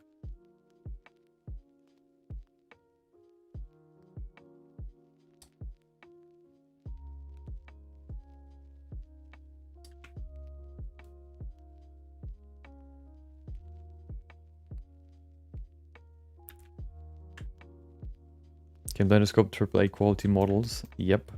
Well, a lot of AAA studios use Blender, so I would guess. It is good enough. There are some really good animations too. So you don't necessarily need... Like, there are ways to get around limitations. So yeah, you know, Blender can do what most other 3D programs need or do. But it is... You know, because it's more broader, it can, for example, be, I guess, less effective at it. So you could be slower, or it just you can't really do it at all. I think something you can, well, you can do it, and it's just not nearly as effective as Marvelous Designer, for example, is modeling or simulating realistic clothing. Imagine having to simulate and style a multi-layered, physically realistic dress. I think Blender would just explode, hitting the start button. I think you could see the first frame if it doesn't crash after maybe a day, and that's only, you know, it falling for one frame. So, you know, I think Marvelous Designer is the way to go there. Of course, you can always sort of sculpt it, but, you know, if you're talking about photorealism, I think simulations are the way to get there. And Blender isn't really that good at simulations, or that effective, let's say. Can do it, but, you know, it has its limitations. Dude. Oh, nice.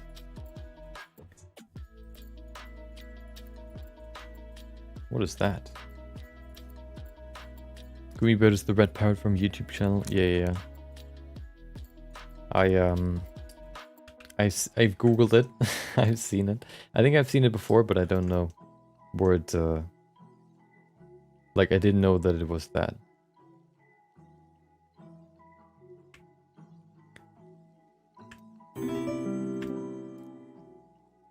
Like, for the subscription, Hossam Rabbi, I appreciate it. Thank you for, well, hope you had a great day. If you're here live, hope you enjoyed the stream.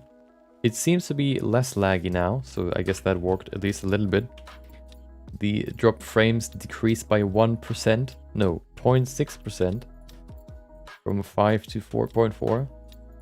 I guess it's better, a little bit. Usually, I like to be in the realm of 0.1 or 0, but my internet seems to be a little bit,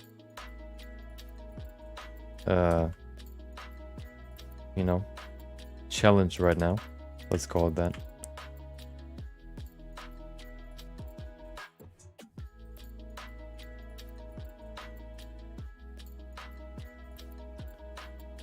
I think I'm actually probably gonna upload Well, there's gonna be one more video this week on my main channel. I think that might be the most valuable video that I've ever made.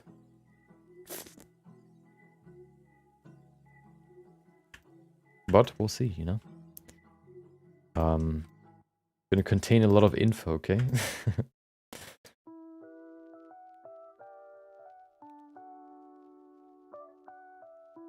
Especially if you want to create characters in Blender. Then it's gonna be very valuable, I think. Gonna contain a lot of my knowledge that I've, I guess, learned throughout, you know, the years where I learned how to sculpt in Blender, and also how to draw in real life, for example.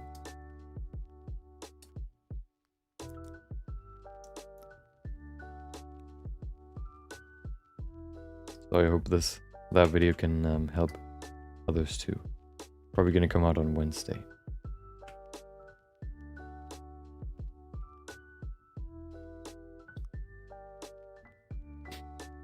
Yes, with masks, with sculpting, adding details. Yeah, he uses masks for it, or textures that he uses as masks.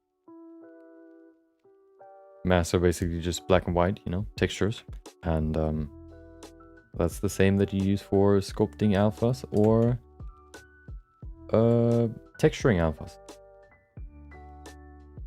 Just black and white textures. They just get interpreted a different way. Like alphas, for example, interpret black as... Well, they interpret the gray values as opacity. And sculpting interprets the gray values as height. So if you have a 50% gray value, then like right in the middle between black and white, it's going to be in the middle, you know, of your displacement. If you have white, it's going to be 1, of course, which then that's the highest part of your displacement. And black, of course, is the lowest point. With alpha maps, it interprets black and white a little bit differently. White basically means full transparency, 100%, and black means no transparency. And that's how you can, for example, use procedural textures to create to create a mix between different shaders with the mix node. That's how I like to use them. I've seen a lot of Maya and ZBrush users moving to Blender, and I don't know why. Yeah, I've seen that too. I think they see sort of the whole package, and they, you know, Maya users, I think, see like, hey, I don't know how Maya works. I don't know what you can do with it, but it seems like a lot of people like to switch to, I think that's it. In Maya, you need Arnold or you need a different renderer to render your stuff. In ZBrush, you need a different renderer to render your stuff. To texture your stuff, you need another program too. For 3ds Max, I don't know, I don't really know anything about 3ds Max, but I think it seems like for every other 3D program, there's another program that you need to do the full workflow. And I think just a lot of people, especially like hobbyists, or if they want to use, like, want to do 3D in their personal life, not at work. I think a lot of people just see that Blender is free and they can do basically everything that they need to in Blender in one program, you know, rather than having to have multiple ones, which are probably also paid. I think that's why a lot of people switch to it, because it's getting to the point that it's getting pretty close to all the other programs in terms of its capabilities, or at least it can compete better with it. It has its own, you know, benefits, which I think more people, you know, can benefit from now. If your work can be closed by Blender, so why overpay? Yeah, exactly. I really hope to make a living as a 3D artist and freelance using Blender and other 3D softwares. Oh, sounds like a nice way to live. Okay. So this is the first layer. Let's look at it.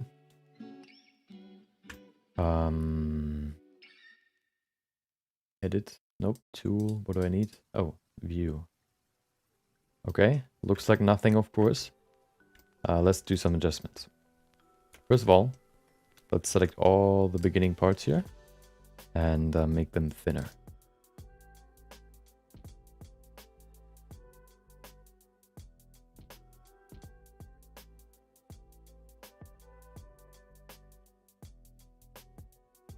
So we have a nice tapering at the end. Might look weird at some points, but we'll see.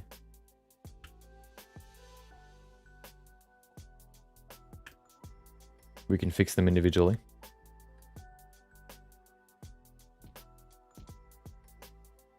So the more I work on this, the more I realize we might not be able to finish this today, but that's another experience we need to have, okay? You know, you need to learn how much time it takes for these things to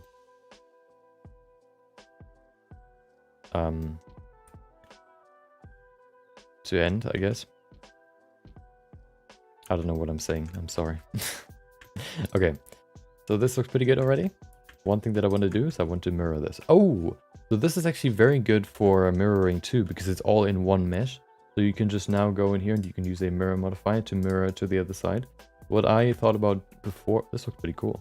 Thought about before was using, like, applying it to one curve and then either joining them all together or applying it to one curve and then copying the modifier, which is of course way more tedious. But look at that. We already have the first layer basically. Let's go to the next one. This looks pretty cool actually. I like it. You have some cutoffs here, of course, but we can cover those with some more layers. Let's do the next one. This is heading in a pretty good, direction. Where's the first one? There it is. Let's go to the next fill layer basically. Why is there another head? Hello.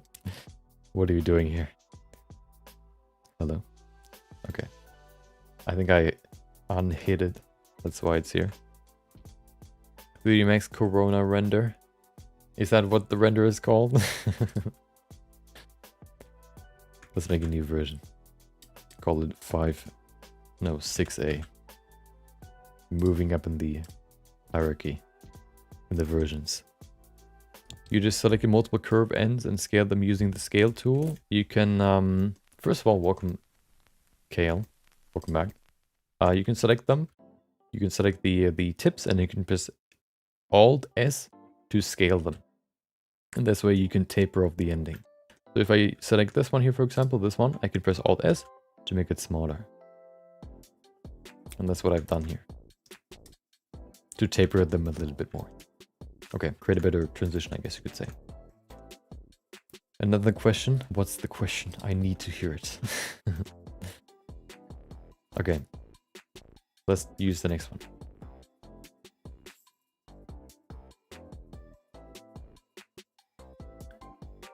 So it'll be interesting to see how this one turns out.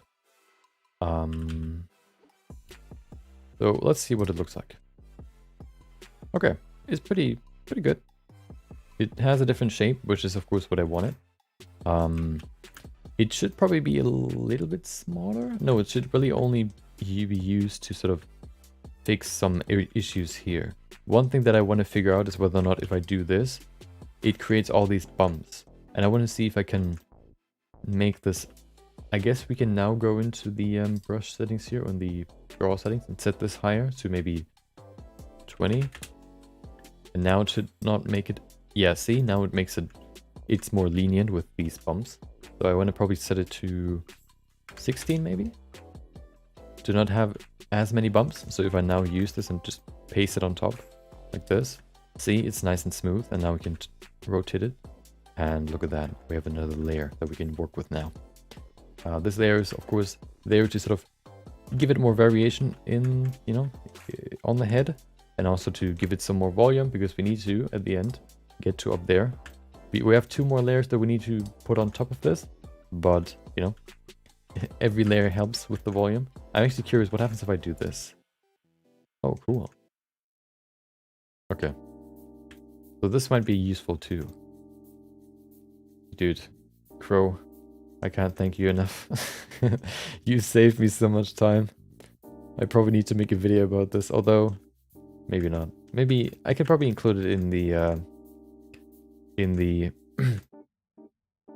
what is it? In the maybe as a clip, or maybe as a maybe on like a video about the Chun-Li figurine.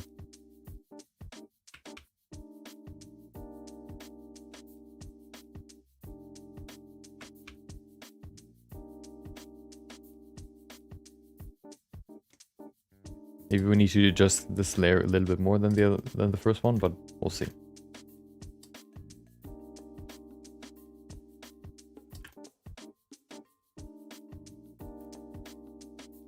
Okay. Since I want to do, hold on.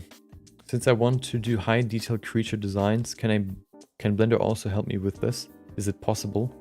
Wasn't that the first question you asked? Or was that somebody else? What do you mean with high detail creature designs?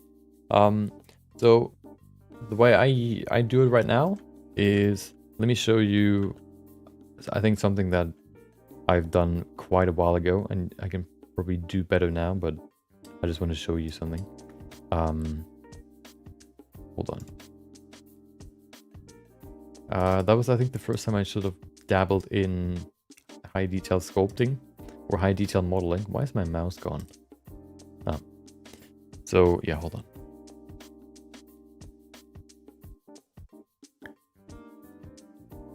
All that can learn if you click all over thread. Oh, can you post the curve drawing video in the Discord, if you don't mind? That would be really nice. I think a lot of more people need to see it. Making a dragon werewolf, etc. Hold on. There it is. I don't remember which month it was. Maybe here. It was a hair sculpt. Nope. Head sculpt. Or nope. Head sculpt. Nope. 1, 2, 3. Nope. Please. Must be somewhere here. This one's the first one. Is that the one? Yep, it is. Nope, it's not. Okay. Almost. I almost have it. There it is. Okay. Model. Can we see a nice render of it? There it is. Nope. Aha. Hold on. I'm almost there, okay? I promise you. Oh, this one actually I used sculpting for it, right? I think so. No, I didn't. Did I? I don't think so. No, I didn't.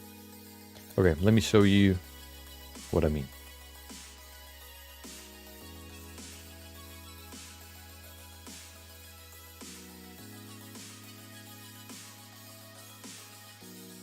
So this was from a while ago. When was it?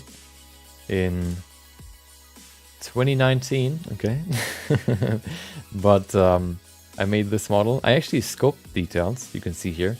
It is quite blocky. You can see that in some of the renders. But here's, for example, like a macro shot of it, and some hair, which looks kind of weird. But look at this. So this is sculpted. Sculpting can get you to something like this, maybe even more. I think what can get you to even more detail is shading. So with shading, you can add stuff like displacement textures, skin textures, or you can create your own skin textures. And with textures, you can go higher than with, well, subdivision, because you don't need to work with geometry. You only really need to, bump up the resolution. And I think Blender can handle quite high resolution, or at least I think it depends more on your PC at that point. So if you want to go into like ultra detail, you could use displacement maps. You could create your own, for example, to get even more detail than what we see here, or more defined detail, because this is quite blurry, I guess you could say. Here's another one where you can see it, especially here on the side. Yeah, I think that's you can go higher than this, and maybe this is enough for you. Maybe this is not really comparable to what you want to do. make a video about this? About what? About detailing like this, or about drawing here? How did you texture that? Didn't Blender explode? No. This is actually, no. So, so I can tell you how I did, I think I know how I did this. So the way I like to do these, like to scatter a lot of like small dots, is I increase the stroke spacing to 200 or 150%, which basically means that after the brush basically went the distance that covers 150% of the brush's width, it applies the brush again. The brush has a frequency, and you can change that to, well, increase or decrease the frequency. And to create these pores, what I've done is I've just used the standard brush. I think I used the crease brush, made it quite strong, made it very, very small, and then I increased the stroke spacing to 150% or something. So what had happened is I just did this, and it created like these small pores one by one, just dot. And that's how I created this this surface without affecting a lot of geometry at the same time. But I remember this being very laggy, I think. So I think I remember this being very laggy. So, you know, maybe you can do the exact same that I've done here with sculpting, You can do the same in texturing and probably get more detail into this. And, you know, make this look even better.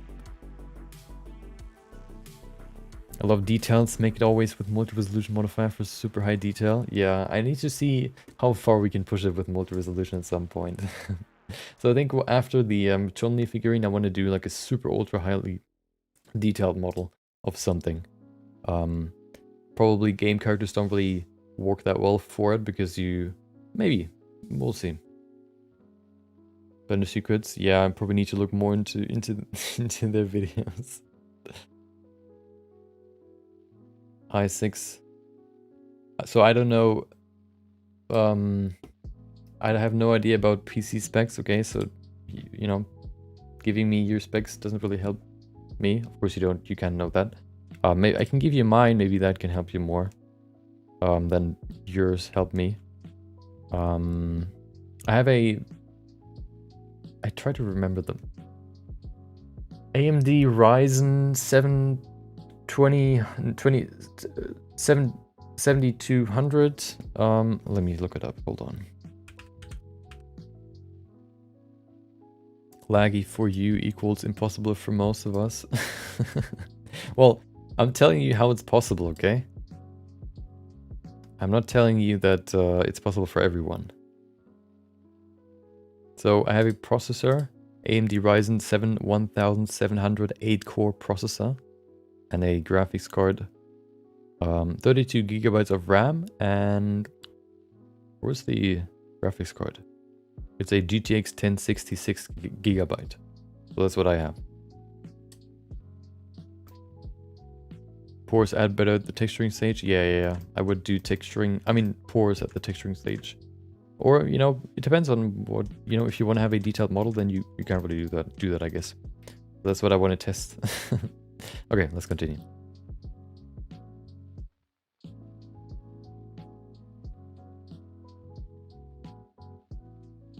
What is that?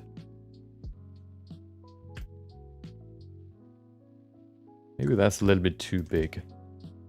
Maybe set it to, I don't know, 13?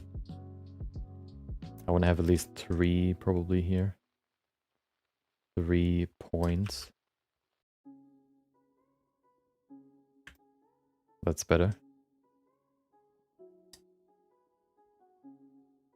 You can take a look of my work in your Discord, personal feedback. Okay, let's see. Hold on. Dynamic topology works too to remesh stuff. Okay. Personal feedback. Wait.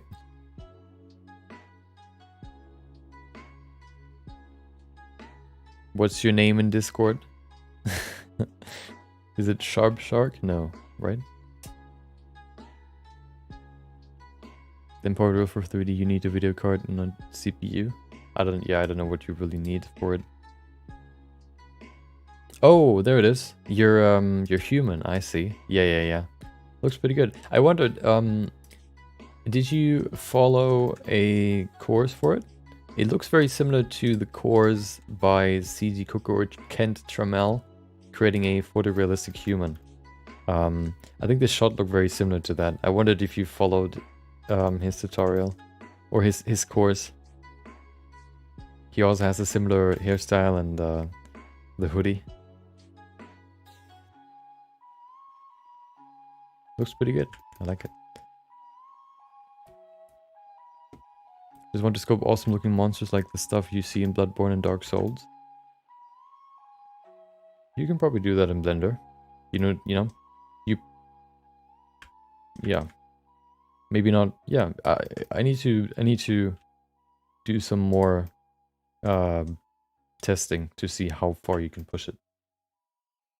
So I can't be too confident, but you can probably get to a pretty high level with it. Especially if you have a good PC.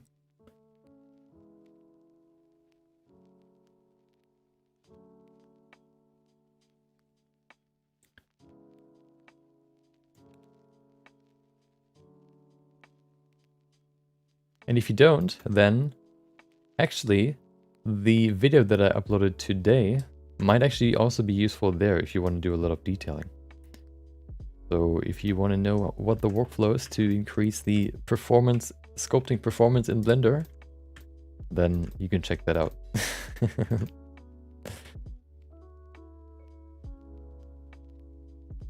Part of the workflow that I want to do in the future.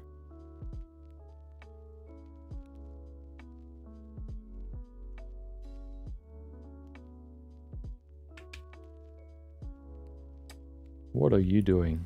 I guess it works still.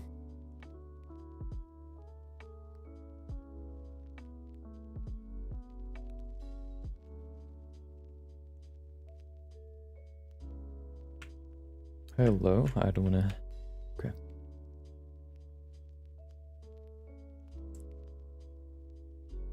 I do 3D with a 2005 video card, GT9 400, 512 of memory and a dual core. It's hard, but when we want to sculpt something, we have to fight for it. Exactly.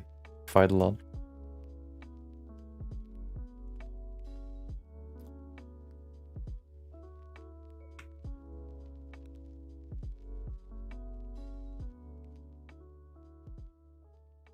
Everything's possible to a certain degree.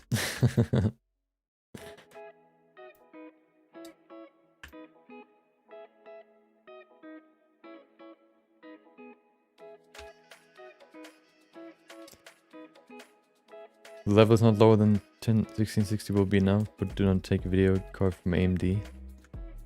Yeah, I think NVIDIA graphic cards are more optimized for Blender.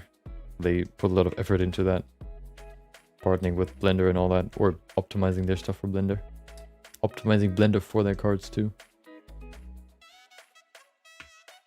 Hello. The twist tool is awfully close to the reverse tool or revert tool. Control Z.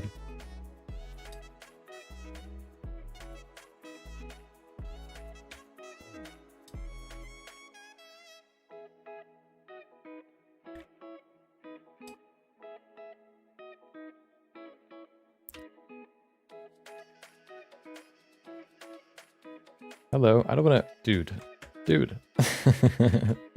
I don't wanna bring it back. I mean, remove it. Please.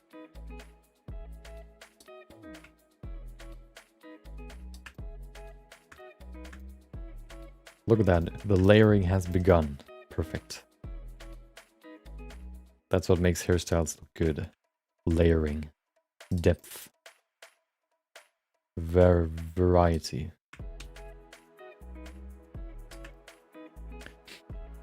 I have a GTX 1050 Ti. I think that's pretty good. That should be good. I think video cards are more important for rendering than geometry itself. But I could be wrong. I actually don't know what the difference is between the two. Like, what does the GPU do that CPU doesn't? I guess they do the same, but maybe one is more optimized for one thing and one is more optimized for the other thing. If only I knew.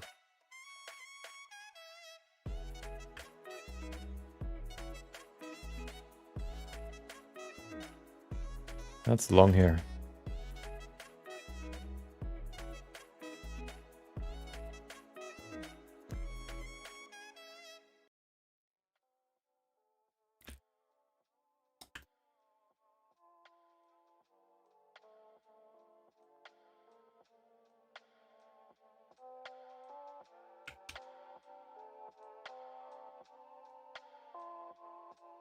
What are you doing?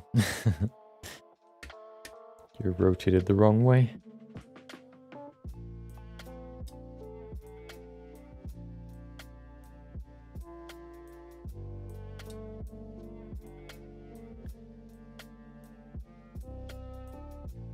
Not everything is so bad as a good video card. Yeah, I think it's, you know, I think if you talk about sculpting, video cards are not that important. But I probably should just be quiet because I have no idea. I could just, I have a hunch, okay? You could decide whether you want to believe me or not. I wouldn't, but you know, it's on you. It's right, GPU is better for the render process, GPU is better for the calculations, yeah.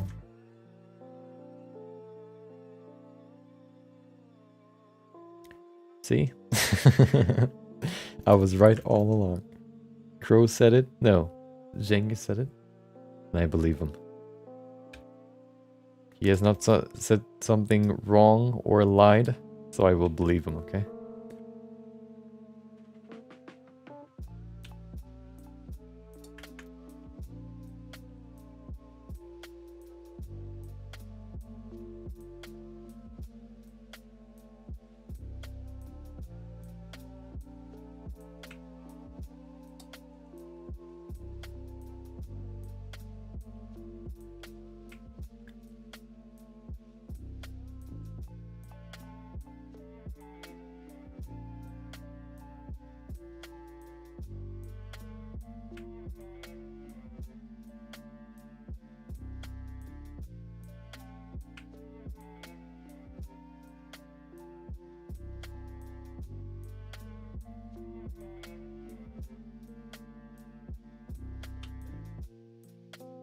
Okay.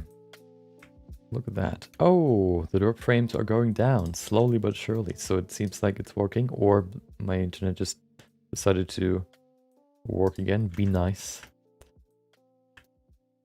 Okay. Let's add one more here. Actually, yeah, why not? Right there.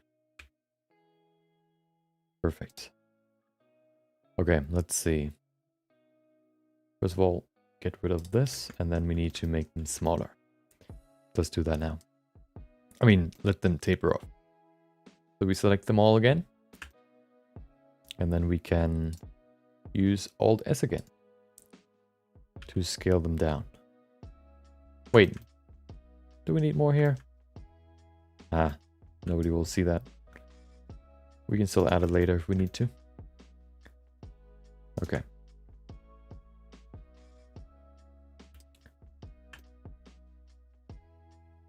You know what I noticed?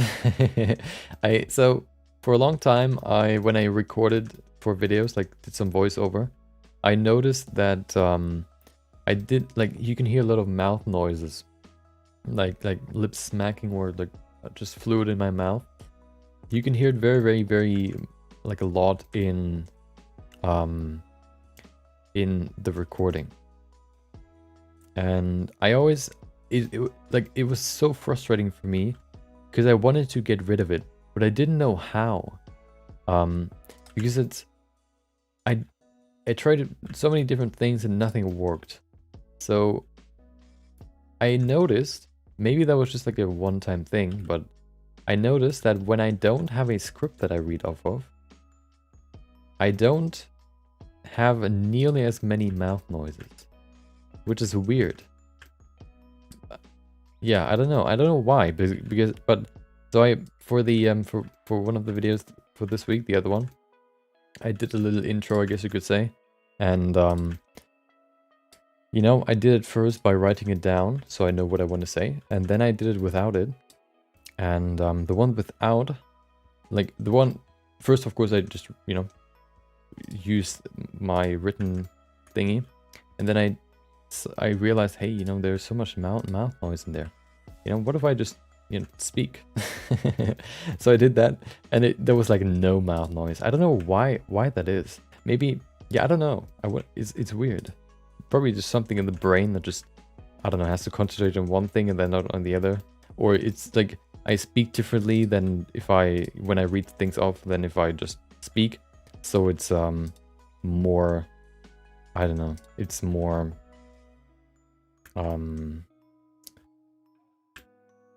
you know, I speak differently, so it looks it's it's fluidy. It's very wet when I read things off, but if I speak, you know, just how I speak, then I guess that's not the case. Maybe, I don't know.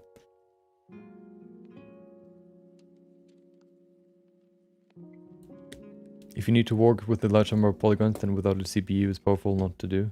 For rapid render is GPU, yeah. Okay, another mirror modifier.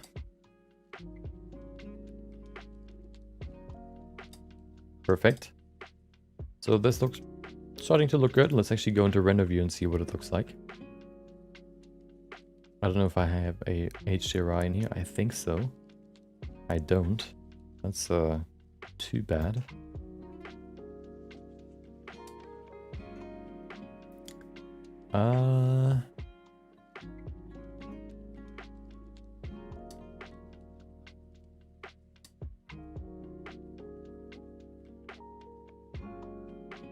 Oh, another thing, the shader already has small details in here. So this also adds more detail to it. But of course, you know, the structure also helps. So here's what we have right now. But that, you know, still looks kind of weird, but we're getting there, okay. It also looks very choppy right here because it's it just, you know, a hard ending here, not really tapered off, but that's not really that's not really the goal of the volume layer. The volume layer is really only there to create the volume. And I think that's what it does quite well. The hair blocker looks good too, okay. Save and drink some water. I did, okay. Are you happy?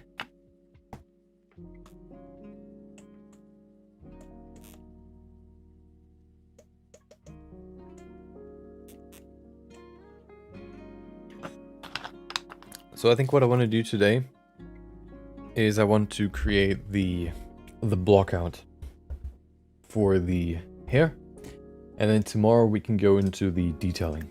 I think that's a good plan. We have an hour roughly, so yeah, let's create the little bumps here. I mean the buns.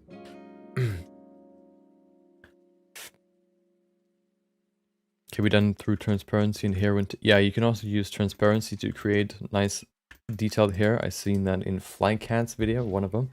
Of course, we want to 3D print this, so we can't really use textures for anything. So there's that. Let me try something real quick. So if I grab this, I want to try something. So you can see the geometry is quite, well, you can't see the geometry. Can you apply a displacement modifier to this? You cannot. Okay. Well, that throws this idea out of the idea pool, I guess. I wanted to see if I can apply a displacement modifier just like he did in ZBrush, but it doesn't work. Okay. Let's go into the bun.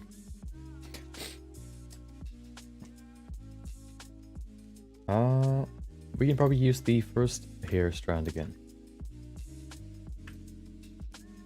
I can probably also delete the first few here. First few hair strands.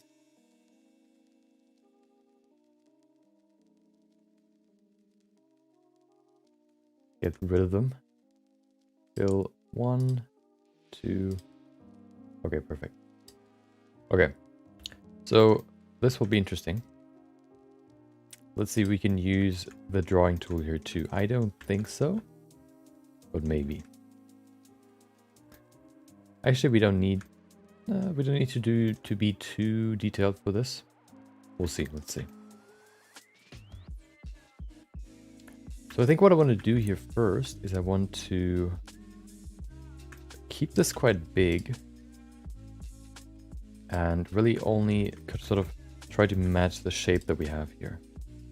Starting from somewhere over here and then going into the middle again.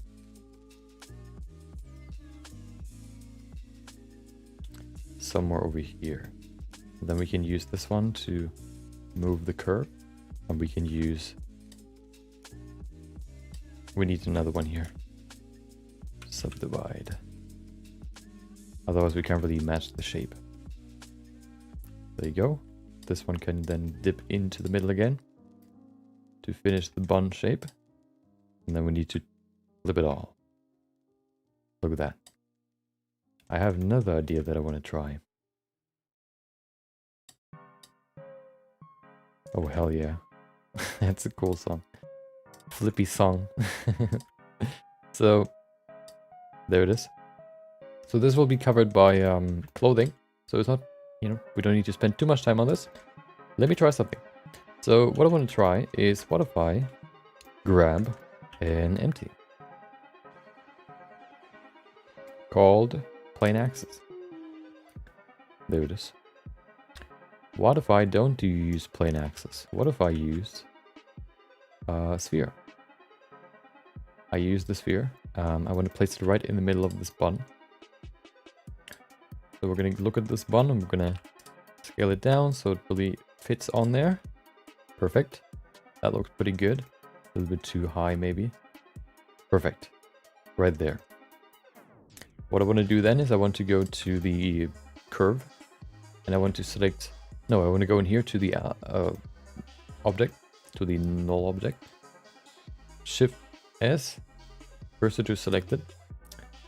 Go to the curve, select, no, object, set origin to 3D cursor. So now the 3D cursor is in the middle of the, whatever that is. The null object. Now we use an array modifier. And we set it to object offset, use the empty, apply the scale, and apply the position. Oh, hold on. Why is it offset? It should be in the middle. Oh, I know why. Because we need to change we need to deactivate the relative offset. Now they're in the middle. What I can do now is I can rotate this and I can reveal the other curve. So what I want to do now is, first of all, I want to change the shape just a little bit. I probably need one more here in the middle. Right there. And then I want to make the middle quite thick.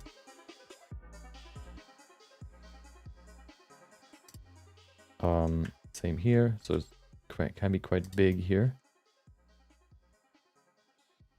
Make this one thick too. Perfect. Okay. And then I want to go in here and I want to increase the count. Before I do that, I want to rotate this. I probably also want to rotate the direction a little bit. Although, no, we don't need to. So now we can just increase the count. No, before I do that, I want to rotate this a little bit so I can see it. And this doesn't work yet. Let's set it to 180. Oh, maybe that's a little bit too much.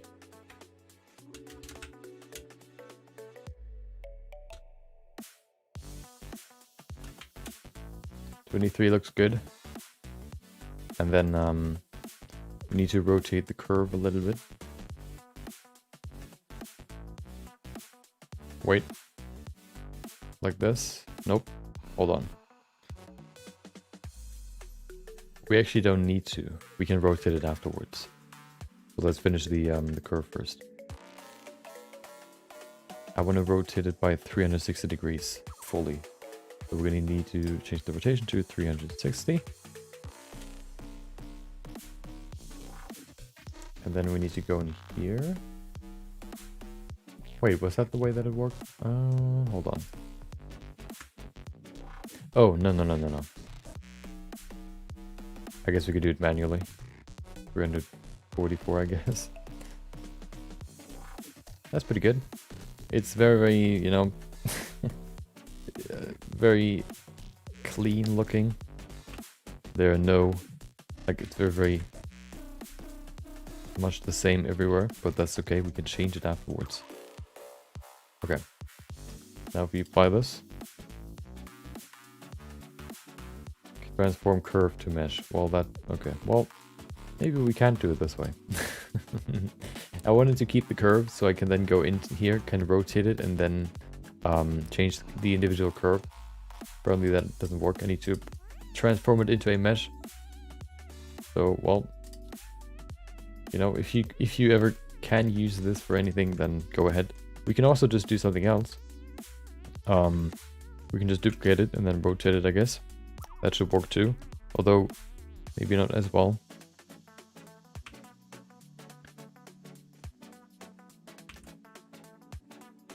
Why is it not? Oh.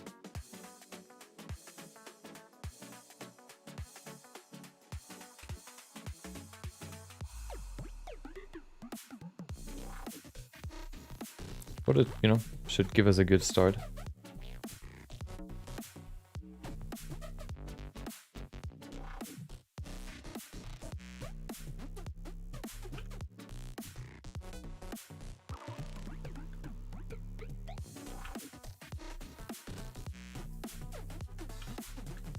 There you go.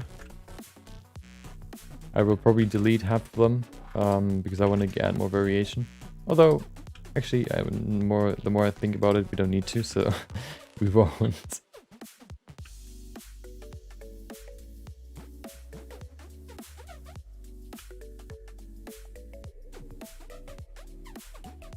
One more.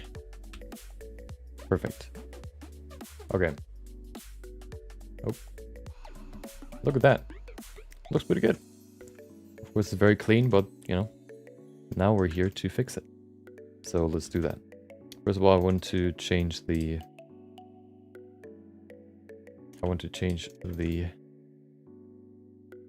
rotation.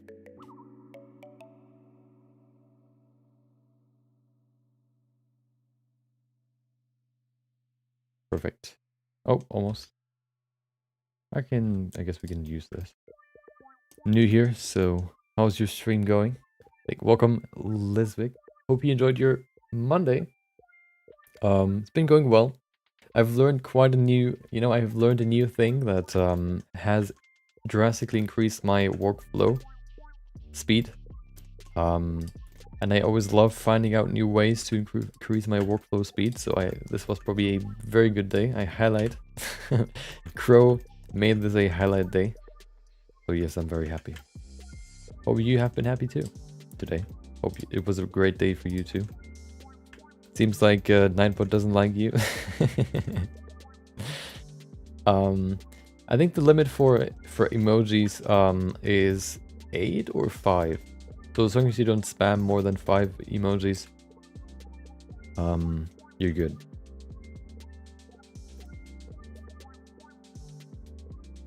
And it should only time you out for 5 seconds in the beginning, hopefully.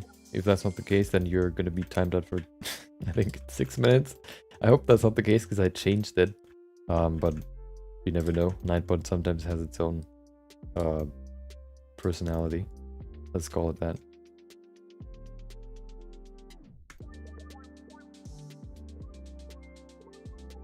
So let's add some variation here. I'm going to select a few.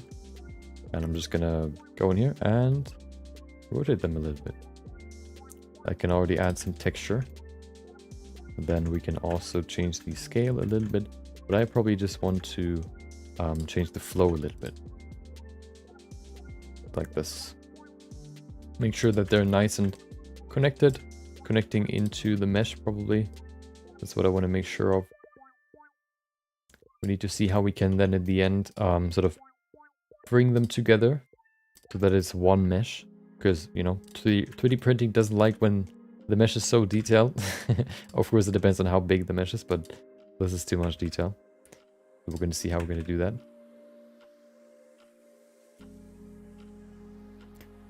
Copy repeat works with everything. Is yeah, exactly. Copy repeat and then adjust.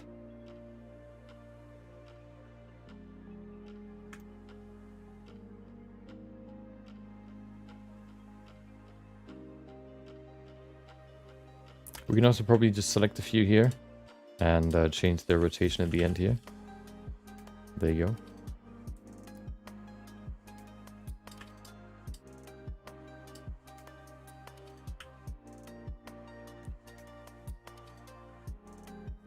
Perfect.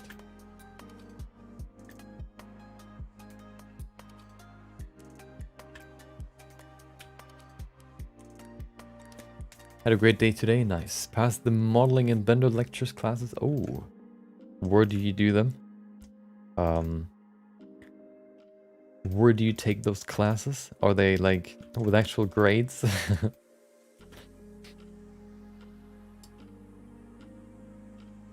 Or are they just, I don't know.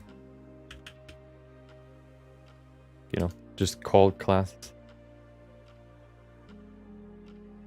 But of course you can do them at their own pace. Grades? Oh, okay. So in school? You mean in school?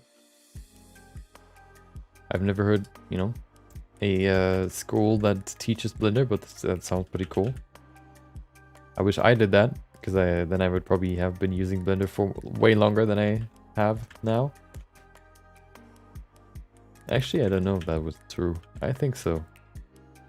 The only thing that really stopped me from using it was the beginning, like getting to know Blender and how it works and what you can do with it. Learning the basics. Once I knew it, I never stopped using it, basically.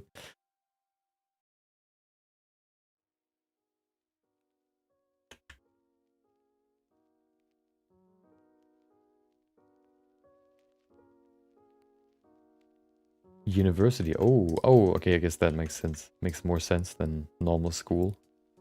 High school. I don't think any high school will teach Blender. But, you know, that sounds pretty cool. What was the, what was the test, I guess, about? Or how did you get graded? Is that the right word? How do you get your grades? What do you have to do? What are the requirements?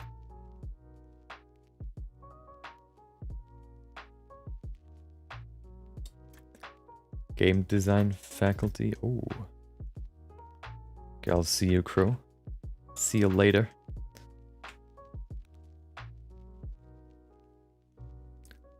See you later. Okay.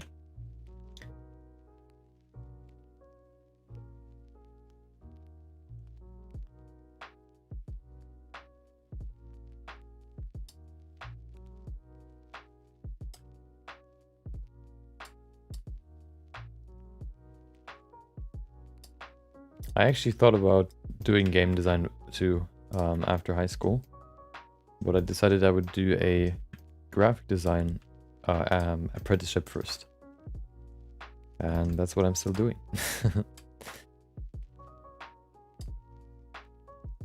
No, I'm not doing the apprenticeship, I'm working as a graphic designer. Finished my apprenticeship 2 years ago? Almost 2 years ago. Learned about AutoCAD in my high school so many years. AutoCAD? What is AutoCAD? Hold on. AutoCAD. Wallet iOS? Oh my. I don't know if that's the right thing. AutoCAD is like a wallet thing? No, what is it? Credit card maybe? I don't know. By showing my renders and projects and answering some technical questions. Oh, okay. Can you do you remember a technical question? I'm actually curious what that sounds like. What the question would be. How do you according to Blender Guru, how do you increase the rendering performance, or how do you decrease rendering time in your Blender renders?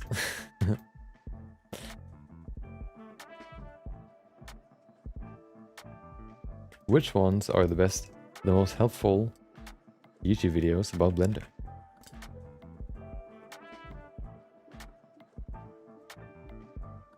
CAD. Oh, okay. Misreading again. Wait. AutoCAD. Oh, wait. What did I? Oh, okay. I misread. AutoCAD. Hold on. AutoCAD. Ah, a 3D program. A CAD program. Oh, isn't CAD 3D modeling, but more technical? That's what it looks like. Introduction to AutoCAD. Yeah, it seems like it.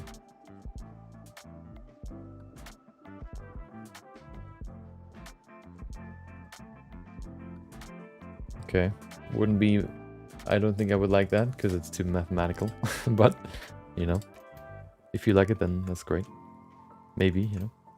I wonder if you can do something similar in Blender. I would imagine so, but I think they're more optimized, you know, once again, for that type of workflow.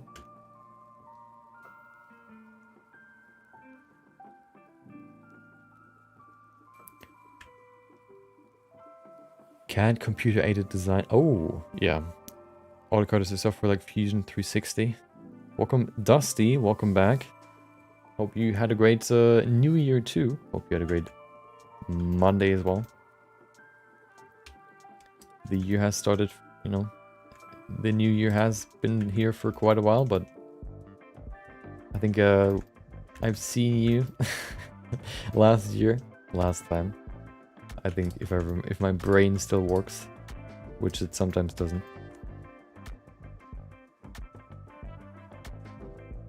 Hope you were able to enjoy this year so far.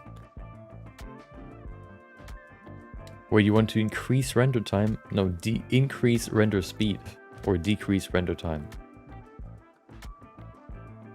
Explain and show in Blender how to do topology. Oh, to recreate high poly to low poly, shortcuts to modifiers. Shortcuts to modifiers, okay, interesting. I guess I can somewhat see that. Blender is such a big program that it's kind of weird to sort of nail. Well, yeah, I guess you can still bring it down to topics that, you know, you should know. I didn't really expect there to be like a shortcuts, but I can see it. You know, the usual just having to learn topic, you know, just having to remember stuff. Just like just like history back in the day. History was just remembering stuff that you never need to know after school.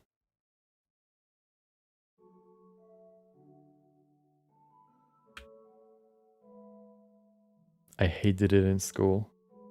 I would probably hate it too.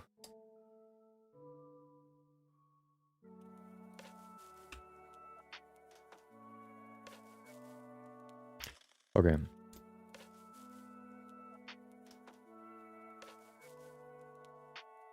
Can you actually, is there a function on Twitch where you answer, where you can click on like a name and then you answer to it? Or you open like like you automatically add the ad, like you add the person or the account immediately? Is that a function on Twitch? Or is that just, like, I guess they suggest you names the more you type? Because there were 2 people now that typed or that added the restream bot. Of course, you know, I can also see, you know, just I don't think the restream bot is that known. What it basically is supposed to do is supposed to transfer what other people write on YouTube to Twitch, for example. So if you wanna, you can actually, you know, you can add people on YouTube by writing ad and then the the name that is in the first bracket, I think. But I can see, you know, Restream is, I think, fairly unknown. So I don't blame you for adding him.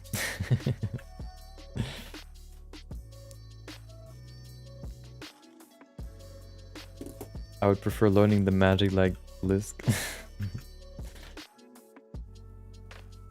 Okay, so we have the first layer. I want to add another one, of course.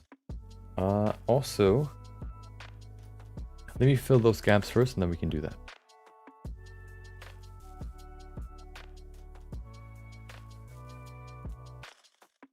Before I do that, let me add some variation here. Okay. Where are those gaps? There's one more there.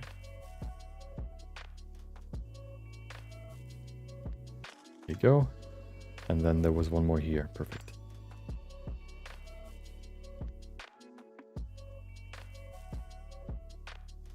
Okay. Any more? Any more? No more gaps. Perfect. Let's do the same with the next curve.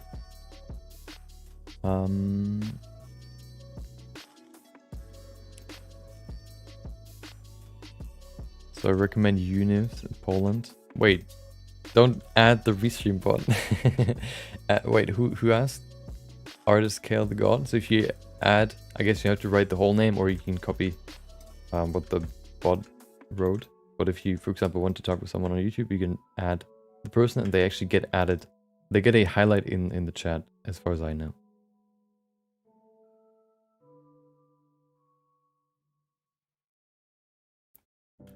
Okay, hold on. So, okay, let's do the other curve, and then we can go into the next part. I won't join the curves yet. I will probably do that at some point, but not yet. The bot's passing as a human, they're learning.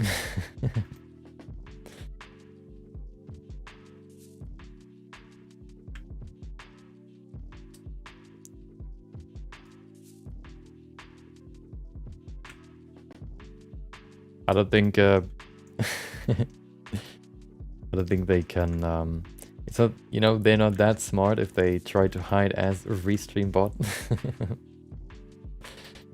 So that's still something they need to learn. Okay. Okay, let's do the first and then we can just rotate it again.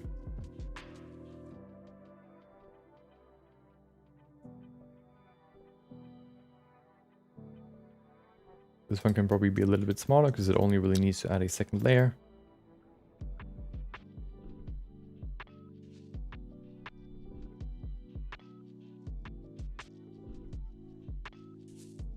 Okay. Move it up here, subdivide it twice. No, let's do it once first and then we can place it here. And then subdivide it again. Okay. Can't do that on mobile from YouTube. Oh, yeah, mobile is weird, I guess. I guess you can still write it out, but I can see it being very tedious. Sag. Yeah, I don't, you know. Unfortunately, BTTV doesn't exist on YouTube.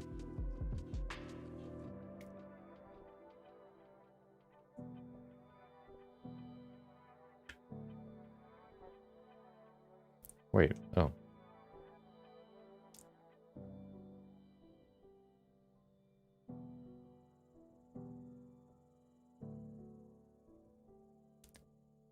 There were some gaps in here. Let's fix them. Okay.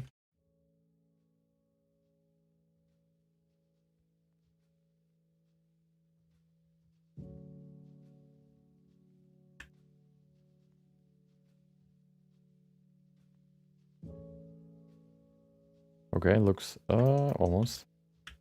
Almost. These few need to be deeper. Perfect.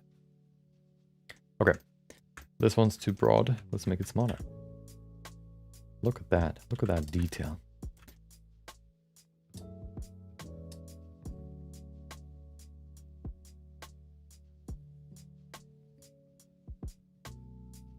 I want to keep it pretty close, but I also want to make it a nice second layer. Okay, let's do the same here. Find the middle. Okay. These don't have to be that many. Well, that's maybe a little bit too... we need more than those. Let's go another... Let's go around one more time. And then... we got it. Okay. Look at that. That looks pretty good already. But of course, with some more adjustments, we can make it look even better.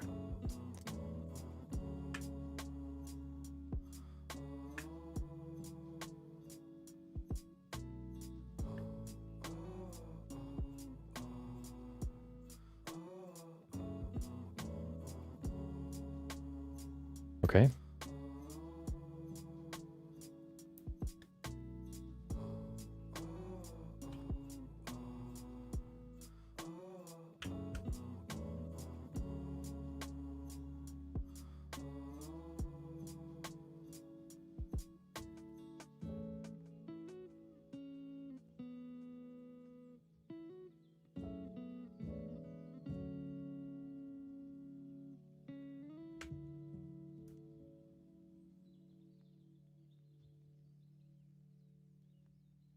We can see how we can use these now to also sort of break the basic, I guess, flow of the hair. And you can see how it immediately gives it more, I guess, character, you could say. You know, one layer gives you, you know, a certain flow, which can look quite monotonous and quite boring. But by just adding another layer, which just kind of breaks that flow a little bit, it can make it a whole lot more interesting and also more realistic. Maybe even adding some variation in the scale can also help. Making some bigger, maybe some smaller.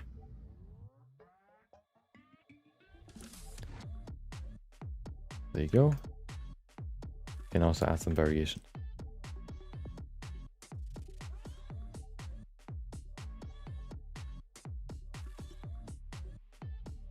Have two options to answer and highlight comments. You're answering on PC, just clicking the arrow that is shown on the right side of the comment and write down the answer. Oh, by using add on mobile phone by clicking the name, then it shows interaction settings and shows the option to answer. Just type add nickname like above. Yeah, okay. Yeah, I guess, you know, you can't really add what the bot writes. You can only really add what, like, usernames. So that's a little bit more tedious, I guess, but yeah.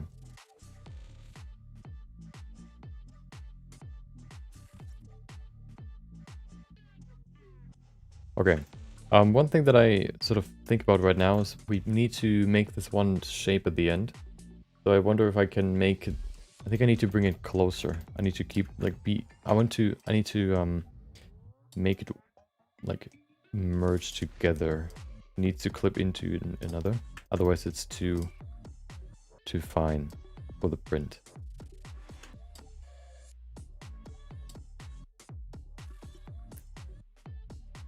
So I need to push it deeper.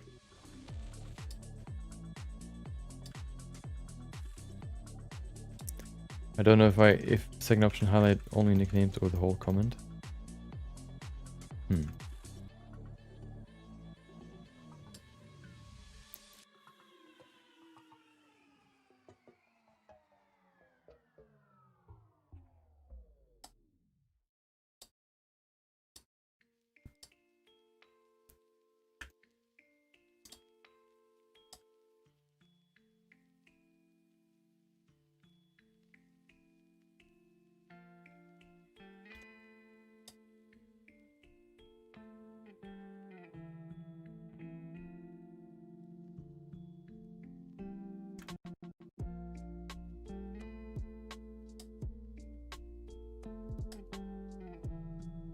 Okay.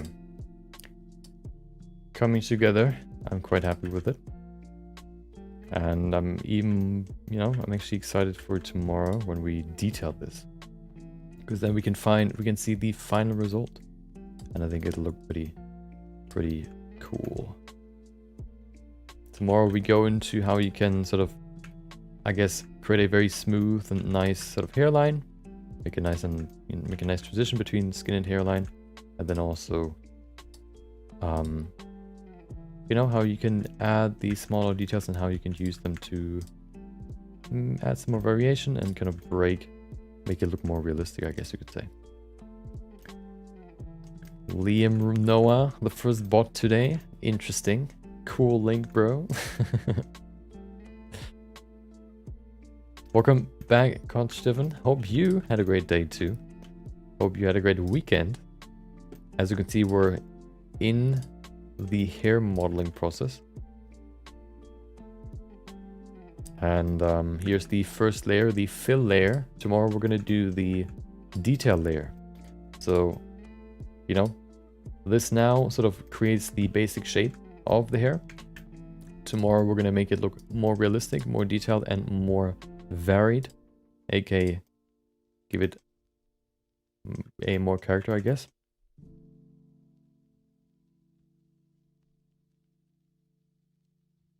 Yeah, basically. We also learned a new way to draw these curves, which really helped when we wanted to create the well, these curves, because we just drew them all, which was really quick.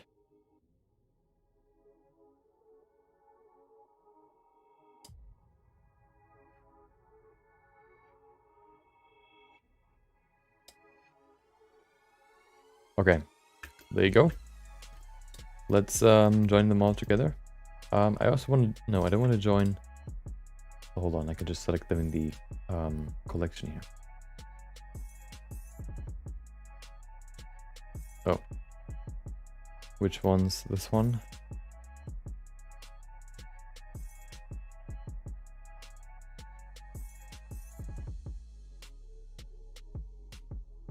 Okay, hold on.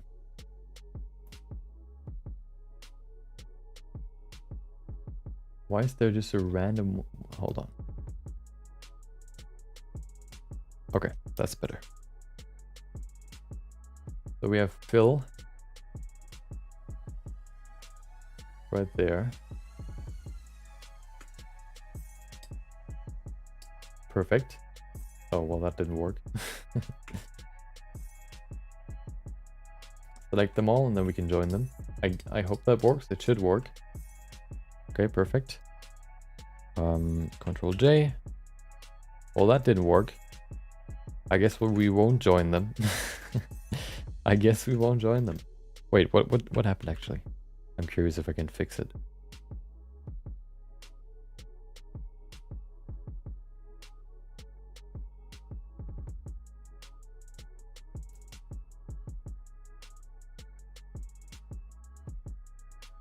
So what happened?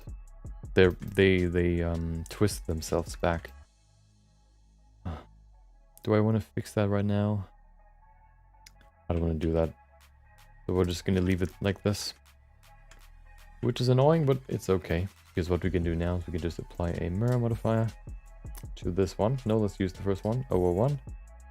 And say mirror. And use the head. And then we need to select all the others.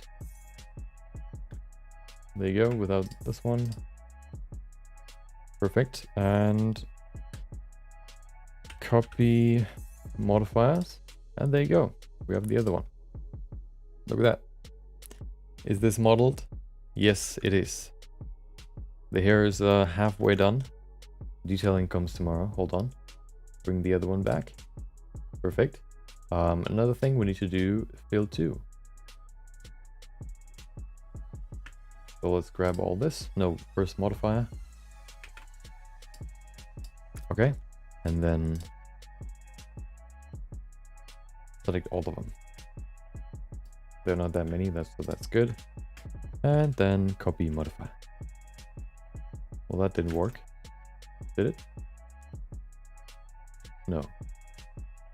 Oh. I think I selected the wrong modifier. Yeah, I did. Okay. Let's do it again. There you go. Copy modifier. Ah, perfect. Look at that.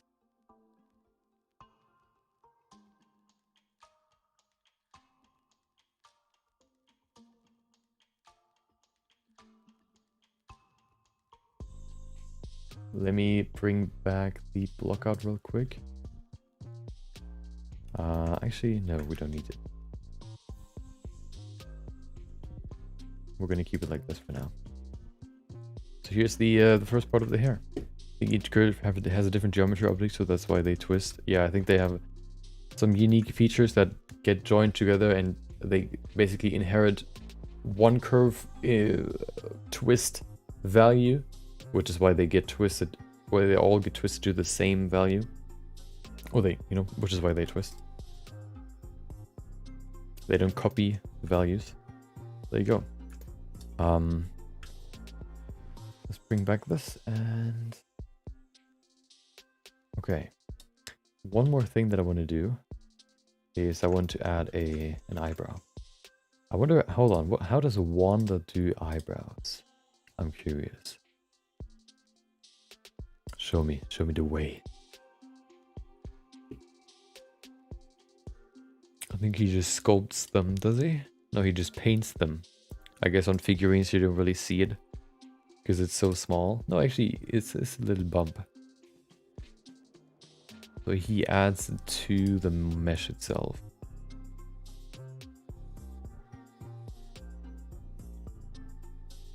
You're short on time. Well, thank you for joining anyway. I appreciate it. Hope you enjoy the rest of your day. So I think I want to add the eyebrows to the let's add the eyebrows to the head now.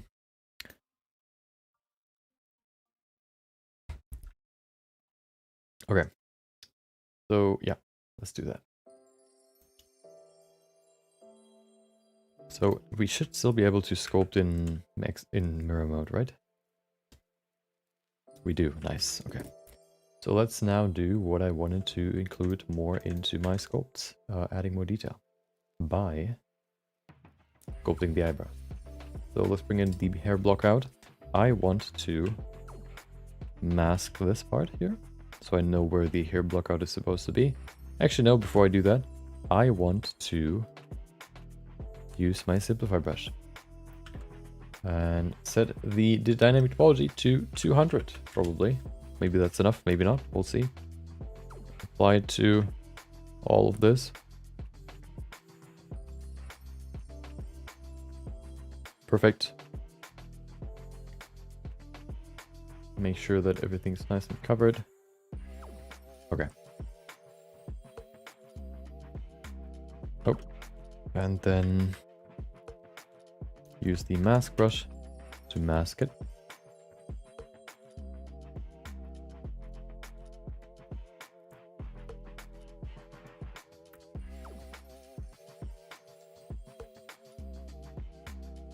And then we can remove the block out to do the rest.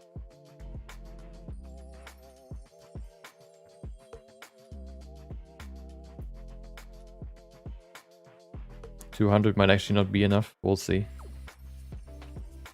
We can still add more.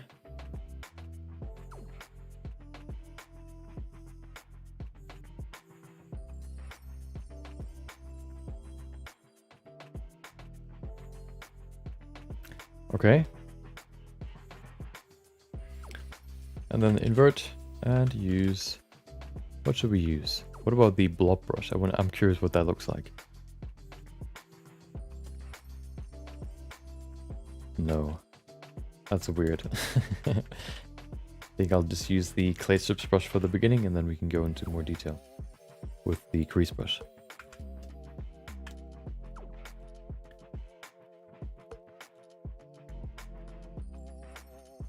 We probably need more resolution.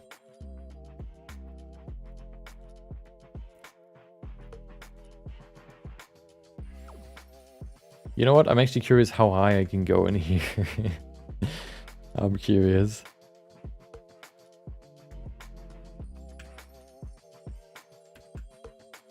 So let's see how high we can go. So, okay.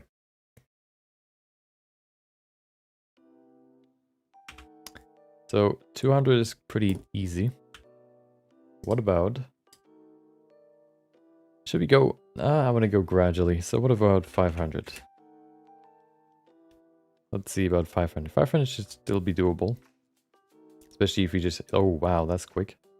If you have just like the small little area here. If it's not the whole head, of course, it's, you know, if it's the whole head, it's way more intense. And it would probably begin to lag. At least a little bit. If everything would be 500. Especially the whole body, but of course, this would only include the head. Okay. Let's see what that looks like. If we sculpt now, it shouldn't really lag at all. Maybe it will. Let's see. No, not at all. Very nice and smooth. Perfect.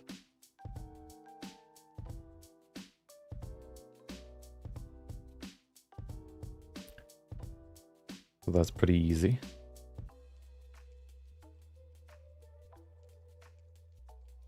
You couldn't really do this probably for the whole, as I said just 1 minute ago, for the whole head. But you can do it for the eyebrows. Let's go to Figurine. I saved just before I applied it. Okay, let's go to 1000. Okay, let's see what we can do here. Let's see how far we can push it. I don't want to push it to the end, but oh wow, it's still very. It's not even lagging at all. Of course, the faster I go, the laggier it gets. But if I stay quite slow, you can't even see the individual vertices anymore. Just pure black with some small dots in the middle or some small folds.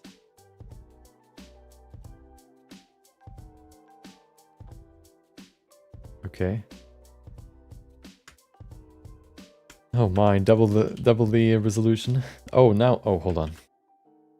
And now we remove dynamic topology. Let's see. It's still quite smooth. I don't feel any... What if I go super high or super big? Hold on. Well, that starts to lag just a little bit, but not really. Interesting. Okay.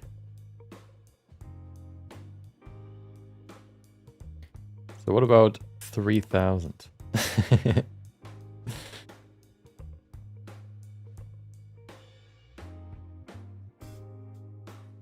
Look at that detail.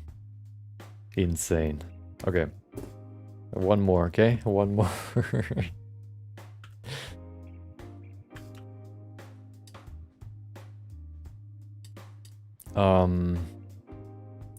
5000. Let's go with 5k. Okay. Let's hope for the best. Oh, I don't actually see where I'm drawing. It's so small. Oh, is it lagging? It is. There it is. Okay, hold on. Oh, and now I can see it. Okay.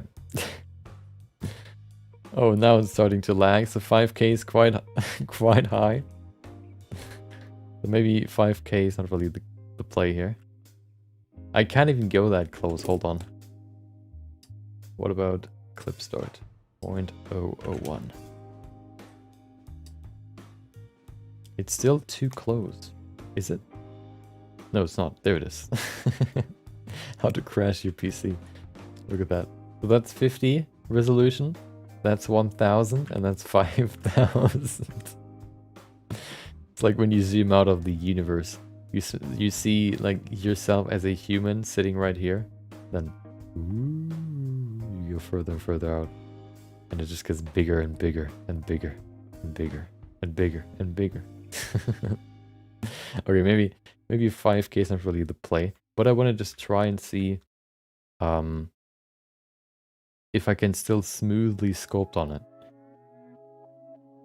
So 5k is the limit. I don't know if I ever need 5k, but you know, you never know. Let's see.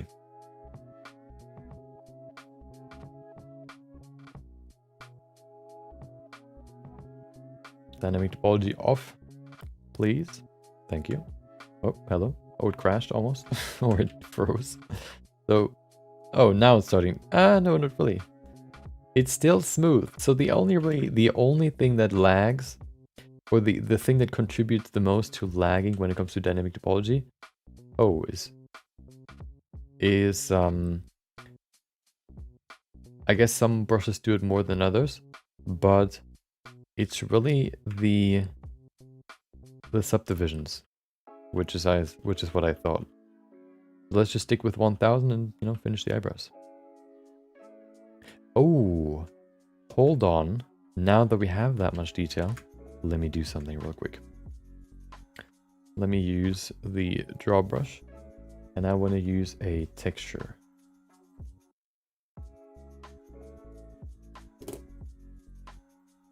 What texture, you might ask? I'm going to show you. Open. This will be the insane move, okay? It might look horrible, but we'll see. What I need is my resources. Textures, brushes, there it is. Sprinkle. Skin? No. Knit? No. Sprinkle. And then we need this one. Okay. Look at that. Beautiful. And then we can set it to area plane, rake, and go.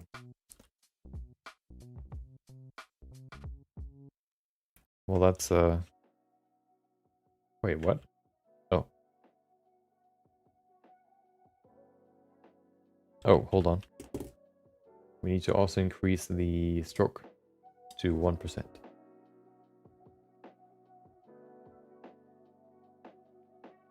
It is quite blocky, but it's not going to be visible, you know.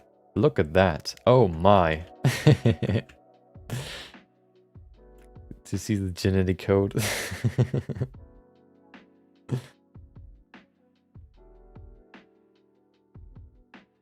I would like to increase the strength even more, but I can't. I guess I can make the brush bigger.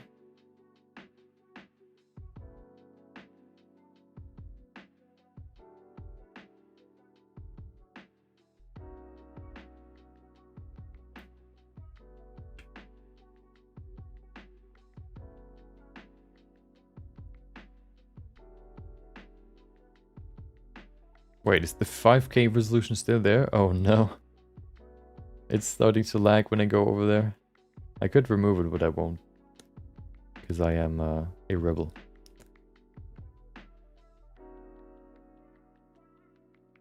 It looks really cool, actually.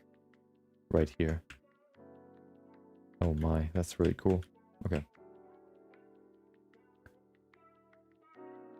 So this is where it starts to lag with an alpha texture with 1% stroke spacing on a 5K resolution. That's when it starts to lag. It probably wouldn't in ZBrush, but it does in Blender. But of course, we can't really use 5K for a sort of recreation of a realistic sculpt, like adding these sculpt textures to it. That wouldn't really work. Because if it already starts to lag by just deforming the vertices, I don't want to see how much it lags when you want to rotate the object that is made out of 5K resolution. I would probably 1K would even be very laggy. Kind of inclined to test it out, but I also don't want to do that because that could, you know, crash the stream. I might stream. I probably won't. So, but it's worth a try, I guess. You want to do that, you can do it, I guess.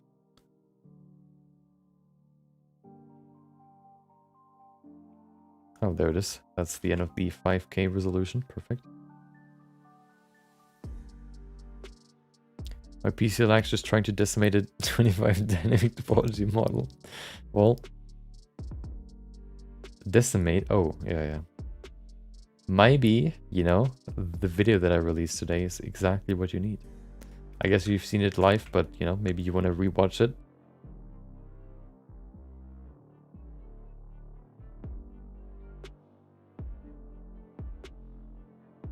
as I said before, what I like to do to give it even more depth, these texture sculpts, I guess you could say, where you kind of try to give a surface more texture, just how we did it right here for the eyebrows. I like to not only go in and subtract volume, but also add volume to give it even more contrast. So now we're going to go over it with the brush, adding more volume. And this will add even more contrast to the whole thing. Look at that.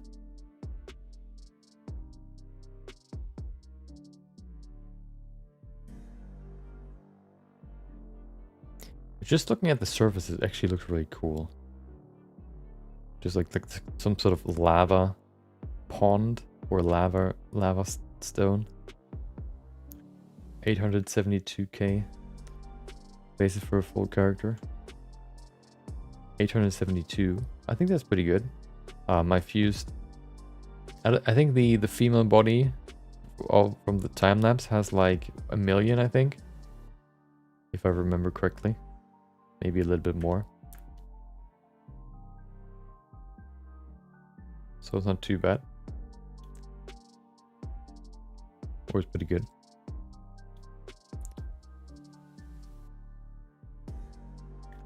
Okay, well, maybe that's a little bit, you know, too big, but you know, let's see what happens if we just smooth it a little bit.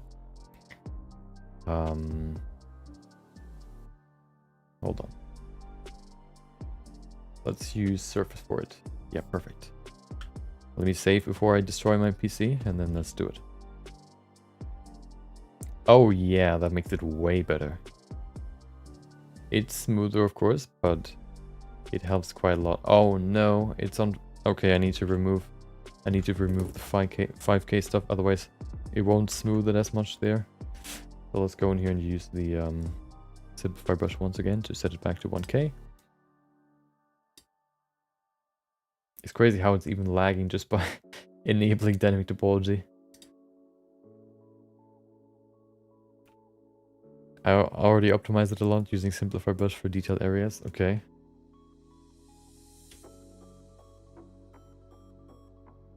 Took 10 minutes to decimate it. Oh wow. I think it's because it's it decimates the whole body, so even though it doesn't really decimate anything in most areas, it still recalculates them and rebuilds them. I think that's why it took so long. It doesn't really, you know, care about that it can't really optimize it in certain areas. I think it just does it anyway. Okay.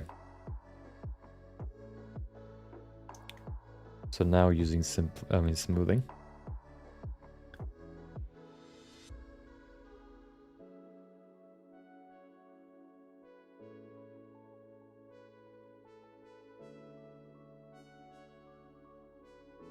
There you go, that looks better.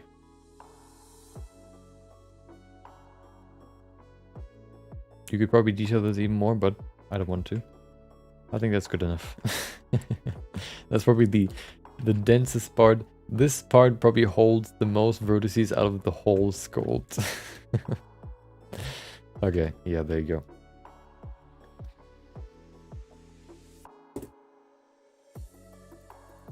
Never tried to sculpt any kind of hairs. Particles are my best friend. Yeah, I like to use particles too. But sculpting them can also be fun sometimes. There you go. I think that's good enough. And this concludes the first part of the hair. So tomorrow we're gonna go into detailing, adding the next 2 layers, which is this one here, the mid-level, and then the fine hair strands to give it more depth and also more variation and also more character and also make it look more realistic and more volume, of course, too. So this will then finalize the hairstyle, and then we can go into the clothing. Okay, yeah. Well, this will be it for today's stream. Since it decimated it so little, I take it as an achievement. It means I optimized my sculpt. I guess you can see it that way.